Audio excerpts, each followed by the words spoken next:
Easy ಇತ್ತೋ tough ಇತ್ತೋ ಹೆಂಗಿತ್ತು? ಏನಿತ್ತು? ಮೀಡಿಯಂ ಅಲ್ಲಿ ಇತ್ತಾ? ಕನ್ಫ್ಯೂಸ್ ಆಯ್ತಾ? ಟಫ್ ಇತ್ತಾ? ಓಕೆ, ನೋಡೋಣ, ಡಿಸ್ಕಸ್ ಮಾಡೋಣ. ಸೊ ಏನು ಅಂತ ನಿಮಗೇನ ನೋಡಿ, ನಾನು ಇವತ್ತು ಟೋಟಲ್ 100 ಕ್ವಶನ್ಸ್ ಡಿಸ್ಕಸ್ ಮಾಡ್ತೀನಿ.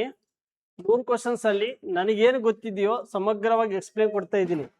ಸೊ ಇವತ್ತು ಸಾಯಂಕಾಲ 5 ಗಂಟೆ ಆಗಿರ್ಬೋದು, 6 ಗಂಟೆ ಆಗ್ಬೋದು, 7 ಗಂಟೆ ಆಗ್ಬೋದು, ಅಲ್ಲಿವರೆಗೂ ಕ್ಲಾಸ್ ಮಾಡ್ತಾ ಇರ್ತೀನಿ. ಸುಮ್ಮನೆ ಕೇಳಿಸ್ಕೊಂಡು ಹೋಗ್ಬೇಕು, ಓಕೆನಾ? ಕ್ವಶನ್ಸ್ ಪೇಪರನ್ನು ಹೆಂಗೆ ಬಿಡಿಸ್ಬೇಕು? ಸೊ ನಾವು ಪರ್ಫೆಕ್ಟಾಗಿ ಓದಿದ್ದ ಟಾಪಿಕ್ ಮ್ಯಾಗ ಯಾವ ಥರ ಕ್ವಶನ್ಸನ್ನು ಬಿಡಿಸ್ಬೇಕು? ಸರ್ ನಾನು ಏನೋ ಓದಿಲ್ಲ, ಆ ಕ್ವಶನ್ಸನ್ನು ಕರೆಕ್ಟ್ ಆಗಬೇಕಾದ್ರೆ ಯಾವ ಥರ ನಾವು ಮೆಥಡ್ ಫಾಲೋ ಮಾಡಬೇಕು ಸಂಪೂರ್ಣವಾಗಿ ಹೇಳ್ತೀನಿ. ಫಸ್ಟ್ ನಿಮಗೆ ಎಕ್ಸಾಮ್ KE ಅದನ್ನು ನಡೆಸುವುದರಿಂದ ನಿಮಗೆ OMR ಬಗ್ಗೆ ಸ್ವಲ್ಪ ನಾಲೆಜ್ ಇರಬೇಕು. ಏನಿರಬೇಕು? OMR ಬಗ್ಗೆ ಸ್ವಲ್ಪ ನಾಲೆಜ್ ಇರಬೇಕು. ಇಲ್ಲಿ OMR ಅಂತ ಬಂದಾಗ KSP ಮತ್ತು KPSC ಎಕ್ಸಾಮ್ಗಳಲ್ಲಿ ABCD ಅಂದರೆ 4 ಏನಿರ್ತಿದ್ವಿ ರೀ? ಟಿಕ್ ಹಾಕಕ್ಕೆ ಏನಿರ್ತಿದ್ದು? ಆಪ್ಷನ್ಸ್ ಇರ್ತಿದ್ದು. ಆದರೆ ಇಲ್ಲಿ OMR ಅಲ್ಲಿ ಏನು ಕೊಟ್ಟಿದ್ದಾನೆ? 5 ಆಪ್ಷನ್ಸ್ ಕೊಟ್ಟಿದ್ದಾನೆ. ಯಾಕೆ 5 ಆಪ್ಷನ್ಸ್ ಕೊಟ್ಟ? ನಿಮಗೆ ಯಾವುದು ಗೊತ್ತಿಲ್ಲೋ ಅದಕ್ಕೆ 5 ಆಪ್ಷನ್ಸ್ ಮೆನ್ಷನ್ ಮಾಡಬೇಕು. ನೀವು ಏನಾದ್ರೂ 5ನೇ ಆಪ್ಷನ್ಸ್ ಅಲ್ಲಿ ಮೆನ್ಷನ್ ಮಾಡಲಿಲ್ಲ ಅಂದ್ರೆ ಅವನೇನು ಮಾಡ್ತಾನೆ? ಮೈನಸ್ ತೊಗೊಂಡು ಹೋಗ್ತಾನೆ. ಆಮೇಲೆ ಎಲ್ಲ ಮಾರ್ಕ್ಸ್ ಮೈನಸ್ ಹೋಗುತ್ತೆ. ದಯವಿಟ್ಟು ಅರ್ಥ ಮಾಡ್ಕೊಳ್ಳಿ. ಕಂಪಲ್ಸರಿ ಅಲ್ಲಿ ಕೊಟ್ಟಿರ್ತಾರಲ್ಲ OMR ಅಲ್ಲಿ ಏನು ಕೊಟ್ಟಿದಾರಲ್ಲ, OMR ಅಲ್ಲಿ ನೋಡಿ, ಇದು ಗೊತ್ತಿಲ್ಲ, ಇದು ನೋಡಿ, ನಮ್ಗೆ ಯಾವುದು ಗೊತ್ತಿಲ್ಲೋ ಅದು ಗೊತ್ತಿದ್ದಲ್ಲ ಈ ಅಂತ ಇದೆಯಲ್ಲ, ಈ ಆಪ್ಷನ್ಸ್ಗೆ ಏನು ಮಾಡಬೇಕು? ರೌಂಡ್ ಹಾಕಬೇಕು, ಖಾಲಿ ಬಿಡಂಗಿಲ್ಲ. ಯಾಕಂತಂದ್ರೆ ಅಕ್ರಮಣವಾಗಿ OMRನ ತುಂಬಿಸ್ಕೋತಾರಂತ ಉದ್ದೇಶ ಇಟ್ಕೊಂಡು KE ಅವರು, ನಮ್ಮ ಪ್ರಸನ್ನ ಕುಮಾರ್ ಸರ್ ಅವರು ಈ ಥರ ಸಿಸ್ಟಮ್ ಮಾಡಿದ್ದಾರೆ. ಇದು ಒಳ್ಳೆಯದು. ಹಾಗಾಗಿ ಸರ್, ಹಾಗಾದರೆ 5 ಆಪ್ಷನ್ಸ್ ಕೊಡುವುದರಿಂದ ಅಥವಾ 5 ನಾವು ತುಂಬೋದ್ರಿಂದ ಸಮಯವನ್ನು ವೇಸ್ಟ್ ಆಗಲ್ವಾ? ಅದಕ್ಕೆ 5 ನಿಮಿಷ ಎಕ್ಸ್ಟ್ರಾ ಕೂಡ ಕೊಟ್ಟಿದ್ದಾರೆ. ತುಂಬಕ್ಕೆ ಎಕ್ಸ್ಟ್ರಾ ಸಮಯ ಕೂಡ ಇದೆ. ಸೊ ಹಾಗಾಗಿ ನಿಮಗೆ ಬೆಲ್ ಕೊಟ್ಟಿರ್ತಾರಲ್ಲ ಆ ನಂತರ ಕೂಡ ತುಂಬಬಹುದು. ಮತ್ತು ನಿಮಗೆ ಈ ಥರ ಸಿಸ್ಟಮ್ ಇರೋದ್ರಿಂದ ನಾವು ಅದೇ ಥರ ಶ್ರೀ ಗುರುಕುಲ ಅಕಾಡೆಮಿಯಲ್ಲಿ ಏನು ಮಾಡ್ತಾ ಇದ್ದೀವಿ? ಅದೇ ಪ್ಯಾಟರ್ನ್ ಯೂಸ್ ಮಾಡ್ತಾ ಇದ್ದೀವಿ. ಕ್ವಶನ್ ಪೇಪರ್ ಕೂಡ ಅದೇ ಥರ ಇದೆ. ಕ್ವಶನ್ ಪೇಪರ್ ಕೂಡ ಇವತ್ತು PC ಸಂಬಂಧಪಟ್ಟದ್ದು ಯಾವ ಥರ ಕ್ವಶನ್ ಪೇಪರ್ ಅದೇ ಥರ ಮಾಡಿದ್ದೀನಿ. OMR ಕೂಡ ಅದೇ ಥರ ಮಾಡಿದ್ದೀವಿ. ಈ ಕ್ವಶನ್ ಪೇಪರ್ ಈ OMR ಇಂದ ನೀವು ಪ್ರಾಕ್ಟೀಸ್ ಮಾಡಿದರೆ ನೀವು ನಾಳೆ ಎಕ್ಸಾಮಲ್ಲಿ ತಪ್ಪ ಆಗಲ್ಲ. ಅದಕ್ಕಾಗಿ ಉದ್ದೇಶ ಇಟ್ಕೊಂಡು ಮಾಡ್ತಾ ಇದ್ದೀವಿ. ಇವತ್ತೇನಪ್ಪ ಅಂದ್ರೆ ಸಂಪೂರ್ಣವಾಗಿ ಕ್ವಶನ್ಸನ್ನು ನೋಡೋಣ, ಎಕ್ಸ್ಪ್ಲೇನ್ ಮಾಡೋಣ. ಇಂಪಾರ್ಟೆಂಟ್ ಏನಂದಾಗ ನಿಮ್ಮ KE ಎಕ್ಸಾಮ್ ಪ್ಯಾಟ್ರನ್ ಏನಿದೆ ಅದೇ ಪ್ಯಾಟ್ರನ್ ಫಾಲೋ ಮಾಡಿ ಕ್ವಶನ್ ಪೇಪರ್ ತೆಗಿತಾ ಇದ್ದೀನಿ. ಒಂದು ಕ್ವಶನ್ಸ್ ಪೇಪರ್ ತೆಗಿಬೇಕಾದ್ರೆ ಅದರ ಶ್ರಮ ಏನು, ಎಷ್ಟು ಕಷ್ಟ ಇದೆ, ಅದ್ರ ಎಷ್ಟು ಕರೆಕ್ಷನ್ ಆಗುತ್ತೆ, ಎಷ್ಟು ಸಾರಿ ಅದ್ರ ಕೀ ಆನ್ಸರ್ ನೋಡಬೇಕು, ಎಷ್ಟು ನೋಡಬೇಕು ಎಲ್ಲ ನಿಮ್ಗೆ ಗೊತ್ತಿದೆ. ಕಷ್ಟ ಆಗ್ಬೇಕು. ನೀವೆಲ್ಲ ಒಂದ್ಸರಿ ಎಕ್ಸಾಮ್ ಬರೀತೀರಿ, ಬಟ್ ಅದ್ರ ಮ್ಯಾಗ ಎಷ್ಟು ನೋವಿದೆ ಅಂತ ನಮ್ಗೆ ಗೊತ್ತಿರುತ್ತೆ. ಹಾಗಾಗಿ ಅದೊಂದು ಹೇಳ್ತಾ ಸರಿಯಾಗಿ ಯೂಸ್ ಮಾಡ್ಕೊಂಡಿರ್ತಾ ಹೋಗೋಣ. ಫಸ್ಟ್ ಕ್ವಶನ್ಸ್ ಹೋಗೋಣವಾ? ನೋಡಿ, ಕ್ವಶನ್ ನಂಬರ್ 1, ಓಕೆನಾ? ಕ್ವಶನ್ ನಂಬರ್ 1 ನೋಡಿ. ಕ್ವಶನ್ ನಂಬರ್ 1 ಏನಿದೆ ಗೊತ್ತಾ? ಮೂಲ ರಚನಾ ಸಿದ್ಧಾಂತ, ದ ಬೇಸಿಕ್ ಸ್ಟ್ರಕ್ಚರ್. ಏನ್ ಕೇಳಿದಾನ್ರಿ? ಬೇಸಿಕ್ ಸ್ಟ್ರಕ್ಚರ್ ಬಗ್ಗೆ ಕೇಳಿದ್ದಾನೆ. ಹಾಗ ಮೂಲ ರಚನಾ ಸಿದ್ಧಾಂತದ ಕುರಿತು ಕೆಳಗಿನ ಹೇಳಿಕೆಗಳನ್ನು ಪರಿಗಣಿಸಿ ಅಂತ ಕೊಟ್ಟಿದ್ದಾನೆ. ಹೌದಾ? ಕೊಟ್ಟಾಗ ಆ ಟೈಮಲ್ಲಿ 1 2 3 3 ಸ್ಟೇಟ್ಮೆಂಟ್ ಓದ್ಬೇಕು. ಓದಿದ ಆದ ನಂತರ ಇದು ಬಹಳ ಇಂಪಾರ್ಟೆಂಟು. ಇಲ್ಲಿ ಸರಿಯಾದನ್ನು ಆಯ್ಕೆ ಮಾಡಿರಿ ಕೊಟ್ಟಿದ್ದಾನೋ ಅಥವಾ ತಪ್ಪಾದನ್ನು ಆಯ್ಕೆ ಮಾಡಿರಿ ಕೊಟ್ಟಿದ್ದಾನೋ? ಕ್ವಶನ್ಸ್ ಅನ್ನು ಅನಲೈಸ್ ಮಾಡಿ ಕ್ವಶನ್ಸ್ ಅನ್ನು ನೋಡ್ರಿ. ಇಲ್ಲಿ ಕೆಳಗೆ ಏನು ಕೊಟ್ಟಿರ್ತಾರೆ ಇದು ನೋಡಿ, ಇದನ್ನ ಮ್ಯಾಗ ನೋಡಂಗಿಲ್ಲ, ಇದು ನೋಡ್ಬೇಕು. ಮೇಲಿನವುಗಳಲ್ಲಿ ಯಾವುದು ಸರಿಯಾಗಿದೆ ಅವನು ಕೇಳ್ತಾನೆ. ಈ ಸ್ಟೇಟ್ಮೆಂಟ್ 3 ಕೊಟ್ಟು ಕೆಳಗಿನವುಗಳು ಅಥವಾ ಮೇಲಿನವುಗಳಲ್ಲಿ ಯಾವುದು ತಪ್ಪಾಗಿದೆ ಅಂತ ಕೊಟ್ಟಿರ್ತಾನೆ. ಇದು ತಪ್ಪಾಗಿದೆಯೋ ಸರಿಯಾಗಿದೆಯೋ ಅಂತ ನೀವು ಅಬ್ಸರ್ವ್ ಮಾಡೋಕ್ಕಾಗಲ್ಲ. ಅಬ್ಸರ್ವ್ ಮಾಡಬೇಕು. ಅಬ್ಸರ್ವ್ ಮಾಡೋಕ್ಕಿಂತ ಮೊದಲವಾಗಿ ನೀವು ಕ್ವಶನ್ಸ್ ಅನ್ನು ಸಂಪೂರ್ಣವಾಗಿ ಓದಬೇಕು. ಕ್ವಶನ್ಸ್ ಓದಿದ ನಂತರ ಆನ್ಸರ್ ಓದಬೇಕು. ಇಲ್ಲಿ ಈ ಥರ ಇದನ್ನು ಓದಬೇಕು. ಓದಿ ಆ ನಂತರ ಜಜ್ಮೆಂಟ್ ತಗೋಬೇಕು, ಯಾವುದು ಸರಿ ಯಾವುದು ತಪ್ಪು. ಮೂಲ ರಚನಾ ಸಿದ್ಧಾಂತ ಬಗ್ಗೆ ನಿಮಗೆ ಗೊತ್ತಿದೆಯೋ ಸ್ಟಾರ್ಟ್ ಮಾಡಿ ಓದೋಕ್ಕೆ. ಗೊತ್ತಿಲ್ವಾ ನೆಕ್ಸ್ಟ್ ಕ್ವಶನ್ಸ್ ಹೋಗೋದು. ಮೊದಲು ಯಾವುದು ಹೇಳಿದ್ದೀನಿ ನಾನು ಕ್ಲಾಸಲ್ಲಿ 50-50, ಆಮೇಲೆ 25 70, ಆಮೇಲೆ 90 10 ಅವೆಲ್ಲ ಹೇಳಿದ್ದೀನಿ. ಲಾಜಿಕ್ ಹೇಳಿದ್ದೀನಿ. ಕ್ವಶನ್ ಪೇಪರ್ ಹೆಂಗೆ ಬಿಡಿಸ್ಬೇಕು ಏನಂತ ಹೇಳಿದ್ದೀನಿ. ಓಕೆ, ಹಾಗಾದ್ರೆ ಬೇಸಿಕ್ ಸ್ಟ್ರಕ್ಚರ್ ಅಂದ್ರೆ ಏನು? ಏನಪ್ಪ ಮೂಲ ಬೇಸಿಕ್ ಸ್ಟ್ರಕ್ಚರ್ ಅಂದ್ರೆ ಏನ್ರಿ? ಎಕ್ಸಾಮಲ್ಲಿ ನಿಮಗೆ ಎಕ್ಸಾಮಲ್ಲಿ ನೇರವಾಗಿ ಕ್ವಶನ್ಸ್ ಕೇಳಿದ್ದಾರೆ. ಇದು ಒಂದೇ ಅಲ್ಲ, ರಘುಡ್ ಎಕ್ಸಾಮಿಗೆ ಈ ಕ್ವಶನ್ಸ್ ಬಂದಿದೆ. ಮೂಲ ರಚನಾ ಸಿದ್ಧಾಂತ ಬಗ್ಗೆ ಗೊತ್ತಿರಬೇಕಾದ್ರೆ ಇಲ್ಲಿ ನೋಡಿ, ಒಂದೇ ಸ್ಟೇಟ್ಮೆಂಟ್ ಏನು ಕೊಟ್ಟಿದ್ದಾರೆ ಗೊತ್ತಾ? ಒಂದೇ ಸ್ಟೇಟ್ಮೆಂಟ್ ಏನು ಕೊಟ್ಟಿದ್ದಾರೆ ಗೊತ್ತಾ? ನೋಡಿ, ಇದು ಮೊದಲು ಕೇಶಾನಂದ ಕೇರಳ ಪ್ರಕರಣ 1973 ಪ್ರತಿಪಾದಿಸಲಾಯಿತು. S or no? ಸರಿನಾ? ಸರಿನಾ? ನೋಡಿ 1973 ಕೇಶವಾನಂದ ಕೇರಳ US ಕೇರಳ ಸರ್ಕಾರ ಇದೆಯಲ್ಲ, ಅದರಲ್ಲಿ ಮೊದಲು ಪ್ರತಿಪಾದಿಸಲಾಯಿತು. ಇದು ಸರಿಯಾದದ್ದು. ಓಕೆನಾ? ನೆಕ್ಸ್ಟ್ ಸ್ಟೇಟ್ಮೆಂಟ್ ಹೋಗೋಣ. ನ್ಯಾಯಾಂಗ ವಿಮರ್ಶವನ್ನು ನೋಡಿ, ನ್ಯಾಯಾಂಗ ವಿಮರ್ಶವನ್ನು ಬಹಳ ಇಂಪಾರ್ಟೆಂಟ್. ನ್ಯಾಯಾಂಗ ವಿಮರ್ಶವನ್ನು ಮೂಲ ರಚನೆಯ ಒಂದು ಭಾಗವೆಂದು ಪರಿಗಣಿಸಲಾಗುತ್ತದೆ. Yes or no? ರೈಟ್. ಸಂಸತ್ತು ವಿಶೇಷ ಬಹುಮತದೊಂದಿಗೆ ಮೂಲ ರಚನೆಯನ್ನು ತಿದ್ದುಪಡಿ ಮಾಡಬಹುದಾ? Question mark. ಮಾಡಬಹುದಾ? ಮಾಡಬಹುದಾ? ಮಾಡಂಗಿಲ್ಲ.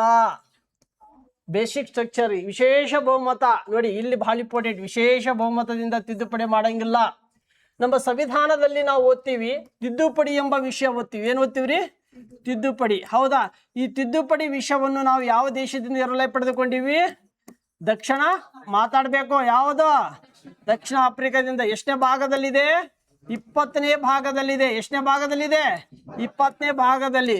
ಹಾಗಾದ್ರೆ ಭಾಗವಶ ನಮ್ಯ, ಭಾಗವಶ ಅನಮ್ಯ ಅಂತ ಕರಿತೀವಿ. ಹೌದಾ? ಭಾಗವಶ ನಮ್ಯ ಮತ್ತು ಅನಮ್ಯ ಅಂತ ಕರಿತೀವಿ. ಹೌದಾ? ಈ ನಮ್ಯ ಮತ್ತು ಅನಮ್ಯ ಇದೆಯಲ್ಲ, ಸರಳ ಮತ್ತು ಅತ್ಯಂತ ಏನ್ರಿ ಕಠಿಣವೆಂದರ್ಥ. ಹೌದಾ? ಸರಳ ಇಂಗ್ಲೆಂಡ್ ದೇಶ, ಕಠಿಣ ಯಾವ ದೇಶ ರೀ? ಅಮೆರಿಕ ದೇಶದಿಂದ ಎಲ್ಲ ಪಡೆದುಕೊಂಡಿವಿ. ಹಾಗಾದ್ರೆ ಭಾರತ ಸಂವಿಧಾನದಲ್ಲಿ ತಿದ್ದುಪಡಿ ಮಾಡಬೇಕಾದ್ರೆ ಎಷ್ಟು ವಿಧಾನಗಳಿಂದ ಮಾಡ್ಬೇಕ್ರಿ? 3 ವಿಧಾನಗಳಿಂದ ತಿದ್ದುಪಡಿಯನ್ನು ಮಾಡಬೇಕು. 3 ವಿಧಾನಗಳಿಂದ ಸಂವಿಧಾನದಲ್ಲಿ ತಿದ್ದುಪಡಿ ಮಾಡಬೇಕಾದ್ರೆ ಯಾವ 3 ವಿಧಾನ ರೀ?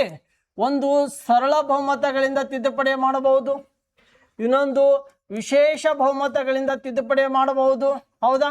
ಇನ್ನೊಂದು ವಿಶೇಷ ಬಹುಮತ ಮತ್ತು ಒಂದಕ್ಕಿಂತ ಹೆಚ್ಚು ರಾಜ್ಯಗಳು ಏನ್ ಮಾಡಬೇಕು? ಅನುಮತಿ ಕೊಟ್ಟಿರ್ಬೇಕು. 14ಕ್ಕಿಂತ ಹೆಚ್ಚು ರಾಜ್ಯಗಳು ವಿಶೇಷ ಬಹುಮತಗಳು ಇರುವಂತ 3 ವಿಧಾನಗಳಿಂದ ಏನ್ ಮಾಡ್ತೀವಿ? ತಿದ್ದುಪಡಿ ಮಾಡ್ತೀವಿ. ಅವರು ಈ ಒಂದು ವಿಷಯ ಮೂಲ ರಚನಾ ಸಿದ್ಧಾಂತಕ್ಕೆ ಏನ್ ಮಾಡ್ಬೇಕಂದ್ರೆ ಸಂವಿಧಾನದ 368 ಅಲ್ಲ 368ನೇ ವಿಧಿಯ ಆಧಾರದ ಮೇಲೆ ತಿದ್ದುಪಡಿಯನ್ನು ಮಾಡಬಹುದು. ಇದು ಯಾವುದೇ ವಿಶೇಷ ಬಹುಮತ ಬರಲ್ಲ, ಸಹಮತ ಬರಲ್ಲ. ಎಷ್ಟು? 368 ಆರ್ಟಿಕಲ್ ಮುಖಾಂತರ ಏನ್ ಮಾಡಬಹುದು? ಇದು ಮೂಲ ರಚನಾ ಸಿದ್ಧಾಂತಕ್ಕೆ ತಿದ್ದುಪಡಿ ಮಾಡುವ ಅವಕಾಶವಿದೆ. 368 ಆರ್ಟಿಕಲ್ ಆಧಾರದ ಮೇಲೆ ತಿದ್ದುಪಡಿ ಮಾಡುವ ಅಧಿಕಾರವಿದೆ. ಇಲ್ಲಿ ವಿಶೇಷ ಬಹುಮತ ಅನ್ನೋದು ತಪ್ಪಾಗಿದೆ. ಹಾಗಾಗಿ ಈ ಕೆಳಗಿನ ಯಾವುದು ಸರಿಯಾದನ್ನು ಆಯ್ಕೆ ಮಾಡಿ ಕೊಟ್ಟಿದ್ದಾನೆ. ಯಾವುದು? A and B. A and B ಯಾವುದಿದೆ? B ಸರಿಯಾದದ್ದು. B ಏನಿದೆ? ಸರಿಯಾದದ್ದು. B ಯಾವುದಿದೆ? ಸರಿಯಾಗಿದ್ದು. ಓಕೆನಾ? ಗೊತ್ತಾಯ್ತಾ? ಹಾಗಾದ್ರೆ ಆತ್ಮೀಯ ವಿದ್ಯಾರ್ಥಿಗಳೇ, ನಿಮ್ಗೆ ಗೊತ್ತಿರಬೇಕಾದ 1960ರಲ್ಲಿ ಬೇರುಬಾರಿ ಪ್ರಕರಣ ಬರುತ್ತೆ. 1960ರಲ್ಲಿ ಬೇರುಬಾರಿ ಪ್ರಕರಣ ಬರುತ್ತೆ. ಬೇರುಬಾರಿ ಪ್ರಕರಣದಲ್ಲಿ ಸಂವಿಧಾನದ ಪ್ರಸ್ತಾವನೆಯು ಸಂವಿಧಾನದ ಭಾಗವಲ್ಲ ಅಂತ ಹೇಳುತ್ತೆ. ಪ್ರಿಯಂಬಲ್ಸ್ ಏನ್ ಹೇಳುತ್ತೆ? ಸಂವಿಧಾನದ ಭಾಗವಲ್ಲ ಅಂತ ಹೇಳುತ್ತೆ. ಅದೇ ನಂತರ 1973ರಲ್ಲಿ ಏನ್ ಹೇಳ್ತಪ್ಪ? ಕೇಶವಾನಂದ ಕೇರಳ ಸರ್ಕಾರ ಏನ್ ಹೇಳ್ತಾ? ಪ್ರಸ್ತಾವನೆಯು ಸಂವಿಧಾನದ ಭಾಗ ಹೌದು ಅಂತ ಹೇಳುತ್ತೆ. ನಂತರ 1991ರಲ್ಲಿ LIC ಮೊಕದ್ದಮೆ ಪ್ರಕರಣ ಆಗತ್ತೆ. ಆ ಪ್ರಕರಣದಲ್ಲಿ ಏನಾಗುತ್ತೆ? ಸಂವಿಧಾನದ ಪೂರ್ವ ಪೀಠಿಕೆ ಅವಿಭಾಜ್ಯದ ಅಂಗವಾಗಿದೆ ಅಂತ ಹೇಳುತ್ತೆ. ಹೇಳಿದಾದ ನಂತರ ಈ ಪ್ರಸ್ತಾವನೆಗೆ ಸಂವಿಧಾನದ 73 ಕೇಶವಾನಂದ ಕೇರಳ ಸರ್ಕಾರದಲ್ಲಿ ಪ್ರಸ್ತಾವನೆಯನ್ನು ತಿದ್ದುಪಡಿ ಮಾಡಬಹುದು ಅಂತ ಹೇಳುತ್ತೆ. ಅವಾಗ ಮಾಡುವಾಗ ಈ ಕಾರಣ ಏನಂದ್ರೆ 368 ಆರ್ಟಿಕಲ್ ಆಧಾರದ ಮೇಲೆ ಮೂಲ ರಚನೆಗೆ ನೀವು ಸಂವಿಧಾನದಲ್ಲಿ ತಿದ್ದುಪಡಿ ಮಾಡಬೇಕಾದ್ರೆ ಮೂಲ ಸಂವಿಧಾನಕ್ಕೆ ಧಕ್ಕೆ ಬರಬಾರದು. ಮೂಲ ಸಂವಿಧಾನಕ್ಕೆ ಮೂಲ ಇರುವ ಅಂಶಗಳಿಗೆ ಧಕ್ಕೆ ಬರಲಾರ್ದಂಗೆ ತಿದ್ದುಪಡಿ ಮಾಡಬೇಕು. ನಾವು ಯಾಕಂತಂದ್ರೆ ನೋಡಿ 21A ವಿಧಿ ಅಂತ ಹೇಳ್ತೀವಿ, 48A ವಿಧಿ ಅಂತ ಹೇಳ್ತೀವಿ. ಹೌದಾ?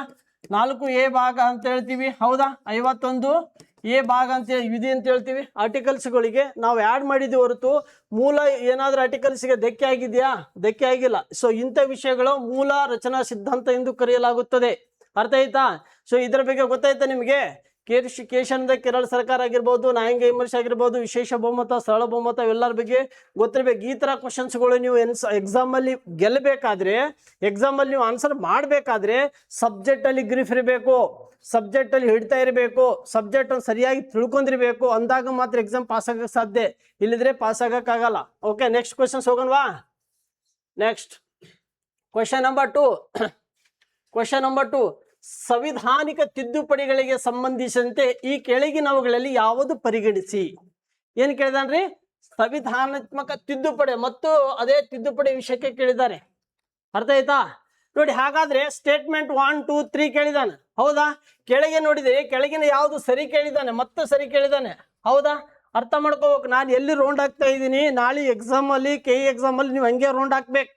ಓದುವ ಸಂದರ್ಭದಲ್ಲಿ ಇಲ್ಲಿ ತಿದ್ದುಪಡಿ ಕೇಳಿದ ನೋಡ್ರಿ, ನನ್ನ ಸ್ಟ್ರಾಟಜಿ ಯೂಸ್ ಮಾಡ್ಕೊಳ್ಳಿ, ಇದೇ ಥರ ಹಾಕ್ಬೇಕು. ಈ ಥರ ನೀವು ಕ್ವಶನ್ ಪೇಪರ್ ಮ್ಯಾಗ ರೌಂಡ್ ಹಾಕ್ಬೇಕು. ಕ್ವಶನ್ ಪೇಪರ್ ಮ್ಯಾಗ ನೀವು ಟಚ್ ಪೆನ್ ತೊಗೊಂಡು ಬರೆಯಂಗಿಲ್ಲ ಅಂತ ಹೇಳ್ತಾರೆ. ಏನು ಮಾಡೋಕ್ಕಾಗಲ್ಲ. ಯಾರು ಸೂಪರ್ವೈಸರ್ ಕೇಳಿದರೆ ಸರ್ ಸಾರಿ ಸರ್ ಗೊತ್ತಿಲ್ಲ, ಫಸ್ಟ್ ಟೈಮ್ ಎಕ್ಸಾಮ್ ಬರೆಯಾಕತ್ತೀನಿ ಅಂತೇಳಿ ರಿಕ್ವೆಸ್ಟ್ ಮಾಡಿ ಬರಿಬೇಕು.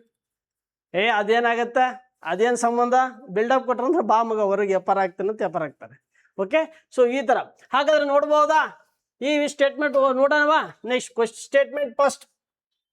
24ನೇ ಅಥವಾ 24 ಸಂವಿಧಾನ ತಿದ್ದುಪಡಿಯ ಸಂಸತ್ತಿಗೆ ಮೂಲಭೂತ ಹಕ್ಕುಗಳಿಗೆ ತಿದ್ದುಪಡಿ ಮಾಡುವ ಅಧಿಕಾರ ಇದೆ ಅಂತ 1971ರಲ್ಲಿ ಹೇಳಿದ್ದು.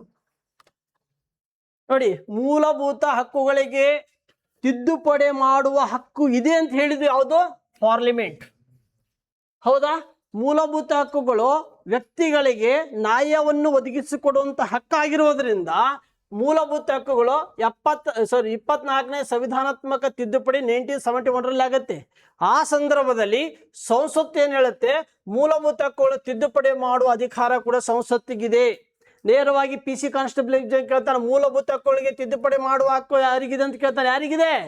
ಸಂಸತ್ತಿಗಿದೆ. ಎಷ್ಟನೇ ವಿಧಿ ಸರ್? ಎಷ್ಟನೇ ತಿದ್ದುಪಡಿ?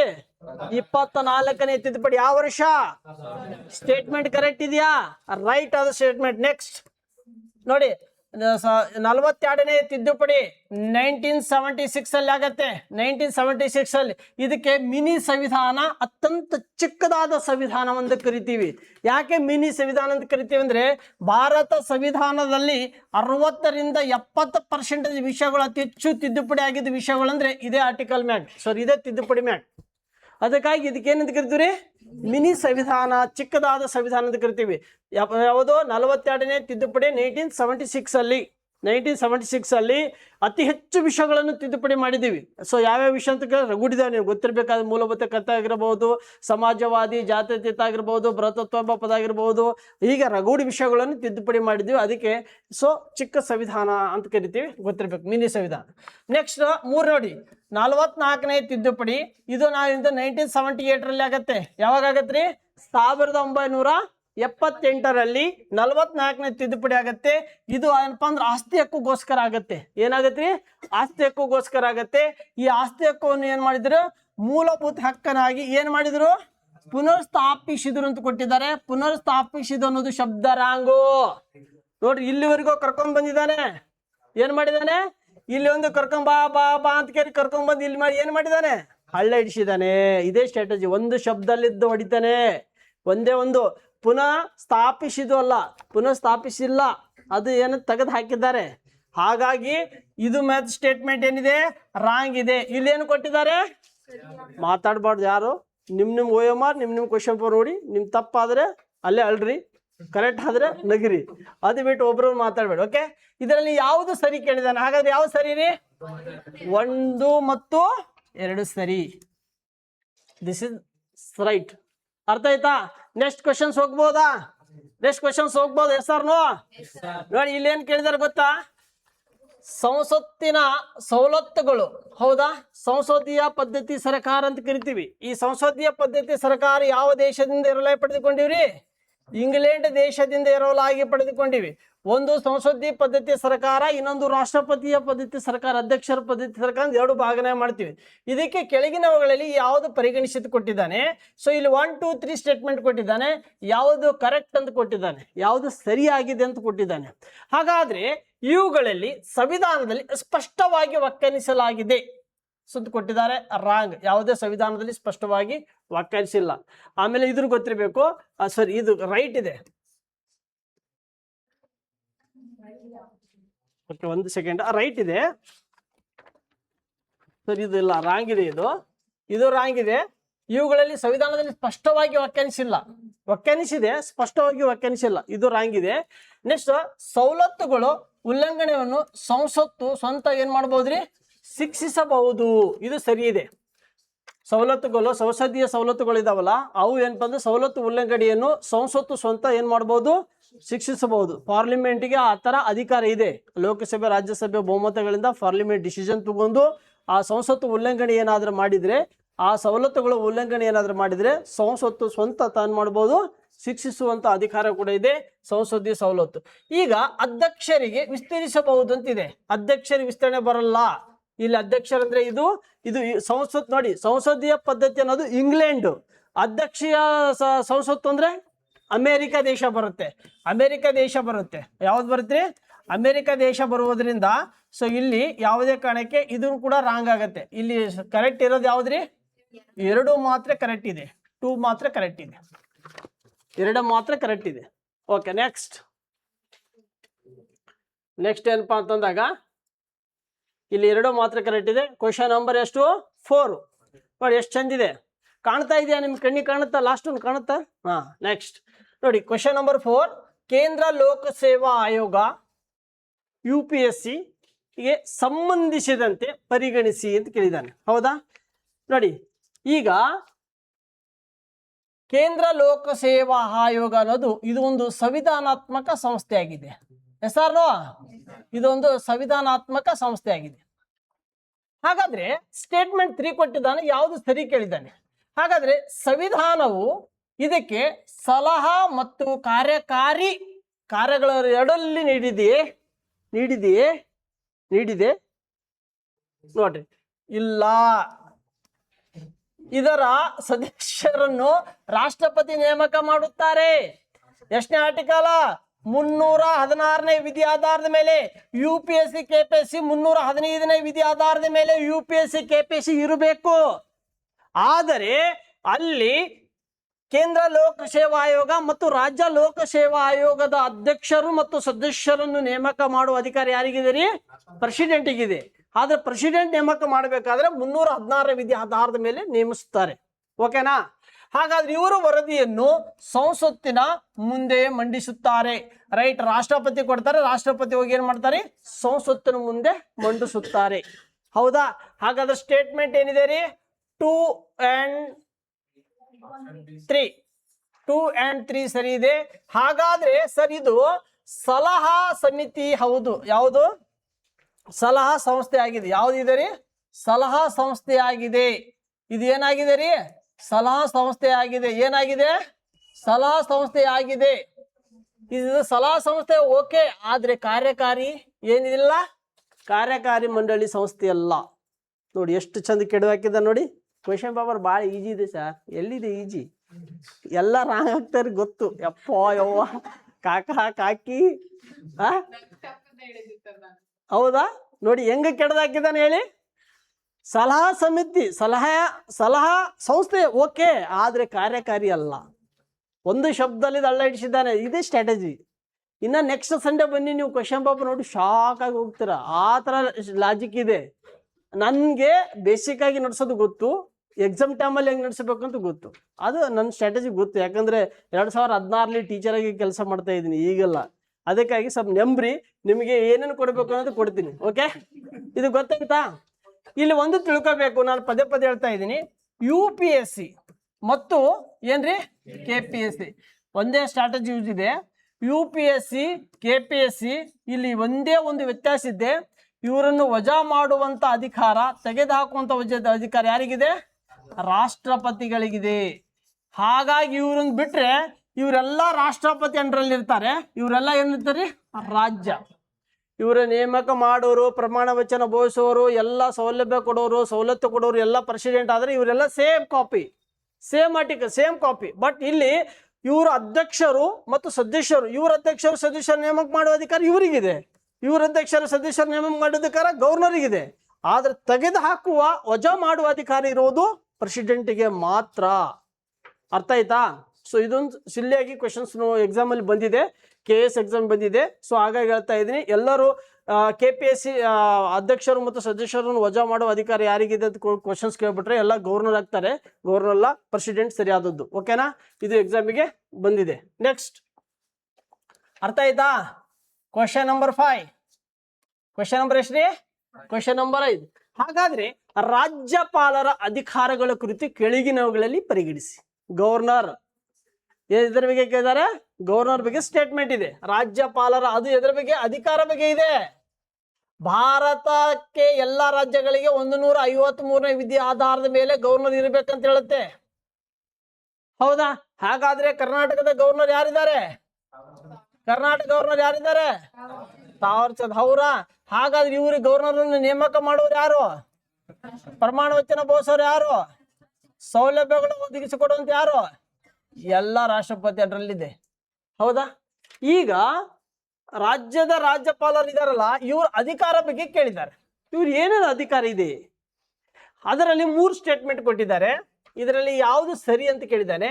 ಇವರು ಕೇವಲ ಮಸೂದೆಗಳನ್ನು ರಾಷ್ಟ್ರಪತಿಗಳಿಗೆ ಪರಿಶೀಲನೆಗೆ ಕಾಯ್ದಿರಿಸಬಹುದು. Yes or no? ಎಸ್, ಸರಿ ಇದೆ. ಇವರು ರಾಜ್ಯದ ಜನರಿಂದ ಜನರಿಂದ ಜನರಿಂದ ಜನರಿಂದ ನೇರವಾಗಿ ಆಯ್ಕೆ ಆಗುತ್ತಾರೆ. ತಪ್ಪು. ಜನರಿಂದ ನೇರವಾಗಿ ಆಯ್ಕೆ ಆಗ್ತಾರ ಗವರ್ನರ್? ಸಾಧ್ಯನೇ ಇಲ್ಲ. ಎದರಿಂದ, ಯಾರಿಂದ ಆಯ್ಕೆ ಆಗ್ತಾರೆ? ರಾಷ್ಟ್ರಪತಿಗಳಿಂದ ಆಯ್ಕೆ ಆಗ್ತಾರೆ. ಇವರು ರಾಷ್ಟ್ರಪತಿಗಳಿಂದ ಹೋಗಪ್ಪ, ಅಲ್ಲಿ ಒಂದು ರಾಜ್ಯದ ಸೀಟ್ ಖಾಲಿ ಇದೆ, ಹೋಗಿ ನೇಮಕ ಆಗು ಅದಕ್ಕೆ ಕಳಿಸ್ತಾರೆ.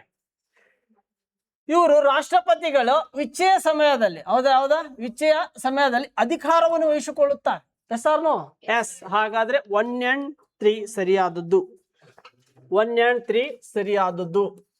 1 and 3 ಸರಿಯಾದದ್ದು. ನೋಡಿ, ಹಾಗಾದ್ರೆ ಇಲ್ಲಿ 156ನೇ ಆರ್ಟಿಕಲ್ ಆಧಾರದ ಮೇಲೆ ರಾಜ್ಯದ ಇವರು ರಾಷ್ಟ್ರಪತಿಗಳು ವಿಚ್ಛೇಯ ಸಮಯದಲ್ಲಿ ಅಧಿಕಾರವನ್ನು ವಹಿಸಿಕೊಳ್ತಾರೆ. ರಾಷ್ಟ್ರಪತಿ ವಿಚ್ಛೇಯ ಸಂದರ್ಭದಲ್ಲಿ ಹೆಂಗ ಅಧಿಕಾರ ವಹಿಸಿಕೊಳ್ತಾರೆ ಗೊತ್ತಾ? ಎಕ್ಸಾಂಪಲ್, ಇದು ಕರ್ನಾಟಕ ರಾಜ್ಯ ಇದೆ, ಇದು ಕೇರಳ ರಾಜ್ಯ ಇದೆ. ಹೌದಾ? 2 ರಾಜ್ಯ ಇದೆ. 2 ರಾಜ್ಯ ಇರುವುದರಿಂದ ಇಲ್ಲಿ ಕೇರಳ ರಾಜ್ಯದ ಗವರ್ನರ್ ಏನ್ ಮಾಡ್ಯಾನ? ರಾಜೀನಾಮೆ ಕೊಟ್ಟಿದ್ದಾನೆ. ಆದ್ರೆ ಆ ಕೇರಳ ರಾಜ್ಯದ ಗವರ್ನರ್ ಹುದ್ದೆ ಏನಿದೆ ಖಾಲಿ ಇದೆ. ಅವಾಗ ಈ ಕರ್ನಾಟಕ ರಾಜ್ಯದ ರಾಜ್ಯಪಾಲರಿದ್ದಾರೆ, ಒಂದು ರಾಜ್ಯ ಅಥವಾ ಒಂದು ರಾಜ್ಯಕ್ಕಿಂತ ಹೆಚ್ಚು ರಾಜ್ಯಗಳು ಏನ್ ಮಾಡ್ಬೋದ್ರಿ? ಅಧಿಕಾರವನ್ನು ವಹಿಸಿ ಕೆಲಸ ಮಾಡಬಹುದು ಅಂತ ಸಂವಿಧಾನ 156ನೇ ಆರ್ಟಿಕಲ್ಸ್ ಒದಗಿಸಿಕೊಟ್ಟಿರ್ತೀವಿ. ಆಮೇಲೆ ಮಸೂದೆಗಳ ರಾಷ್ಟ್ರಪತಿಗೆ ಪರಿಶೀಲನೆ ಕಳಿಸಬಹುದು. ಎಷ್ಟು ಆರ್ಟಿಕಲ್ ಅಂದ್ರೆ 200ನೇ ವಿಧಿ ಆಧಾರದ ಮೇಲೆ ಗವರ್ನರಿಗೆ ಕಳಿಸಿಕೊಡುವಂಥದ್ದು. ಆರ್ಟಿಕಲ್ 200 ಬರ್ಕೋಬೇಕು, ಕೀ ಪಾಯಿಂಟ್ಸ್. ಓಕೆನಾ? ನೆಕ್ಸ್ಟ್ ಹೋಗ್ಬೋದೇನ್ರಿ? ನೆಕ್ಸ್ಟ್ ಹೋಗ್ಬೋದು. ರಾಜ್ಯ ನೀತಿ ನಿರ್ದೇಶಕ ತತ್ವಗಳಿಗೆ ಸಂಬಂಧಪಟ್ಟಂತೆ ಯಾವುದ್ರಿ? DPSP ಸಂಬಂಧಪಟ್ಟಂತೆ ಕೆಳಗಿನವುಗಳಲ್ಲಿ ಪರಿಗಣಿಸಿ. ಎಷ್ಟೊಂದು ಕೊಟ್ಟಿದ್ದಾರೆ DPSP. ಹೌದಾ? ಹಾಗಾದ್ರೆ ಇವು ಪ್ರಕೃತಿಯಲ್ಲಿ ನ್ಯಾಯ ಸೀಮಿತವಲ್ಲ, ಅಂದ್ರೆ ನ್ಯಾಯ ರಕ್ಷಣೆವಲ್ಲ. Yes or no? ರೈಟ್. ನ್ಯಾಯ ರಕ್ಷಣೆ ಇಲ್ಲ. ಅವು ಸಾಮಾಜಿಕವಾಗಿ, ಆರ್ಥಿಕವಾಗಿ, ಧಾರ್ಮಿಕವಾಗಿ ಕೆಲಸ ಮಾಡುವಂತ ಕಾರ್ಯಕ್ರಮಗಳು ಇರುವಂತದ್ದು DPSP. ಅಲ್ಲಿ ಯಾವುದೇ ಒಂದು ವಿಧಿಯನ್ನು ಉಲ್ಲಂಘನೆವಾದ್ರೆ ಹೈಕೋರ್ಟಿಗೆ ಮೊರೆ ಹೋಗುವಂತಿಲ್ಲ, ಸುಪ್ರೀಂ ಕೋರ್ಟ್ ಮೊರೆ ಹೋಗುವಂತಿಲ್ಲ, ರೀಟಿಗಳು ಹಾಕುವಂತಿಲ್ಲ. ಹಾಗಾಗಿ ನ್ಯಾಯ ರಕ್ಷಣೆ ಅಲ್ಲ.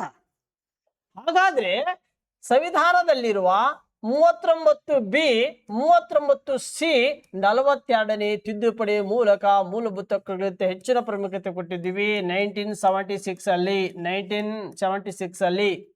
ಎಸ್, ಸಮಾನ ಕೆಲಸ, ಸಮಾನ ವೇತನ, ಕೆಲವಷ್ಟು ಕಾರ್ಮಿಕರ ಸಂಘಟನೆ ಎಲ್ಲ ಇರ್ಬೋದು.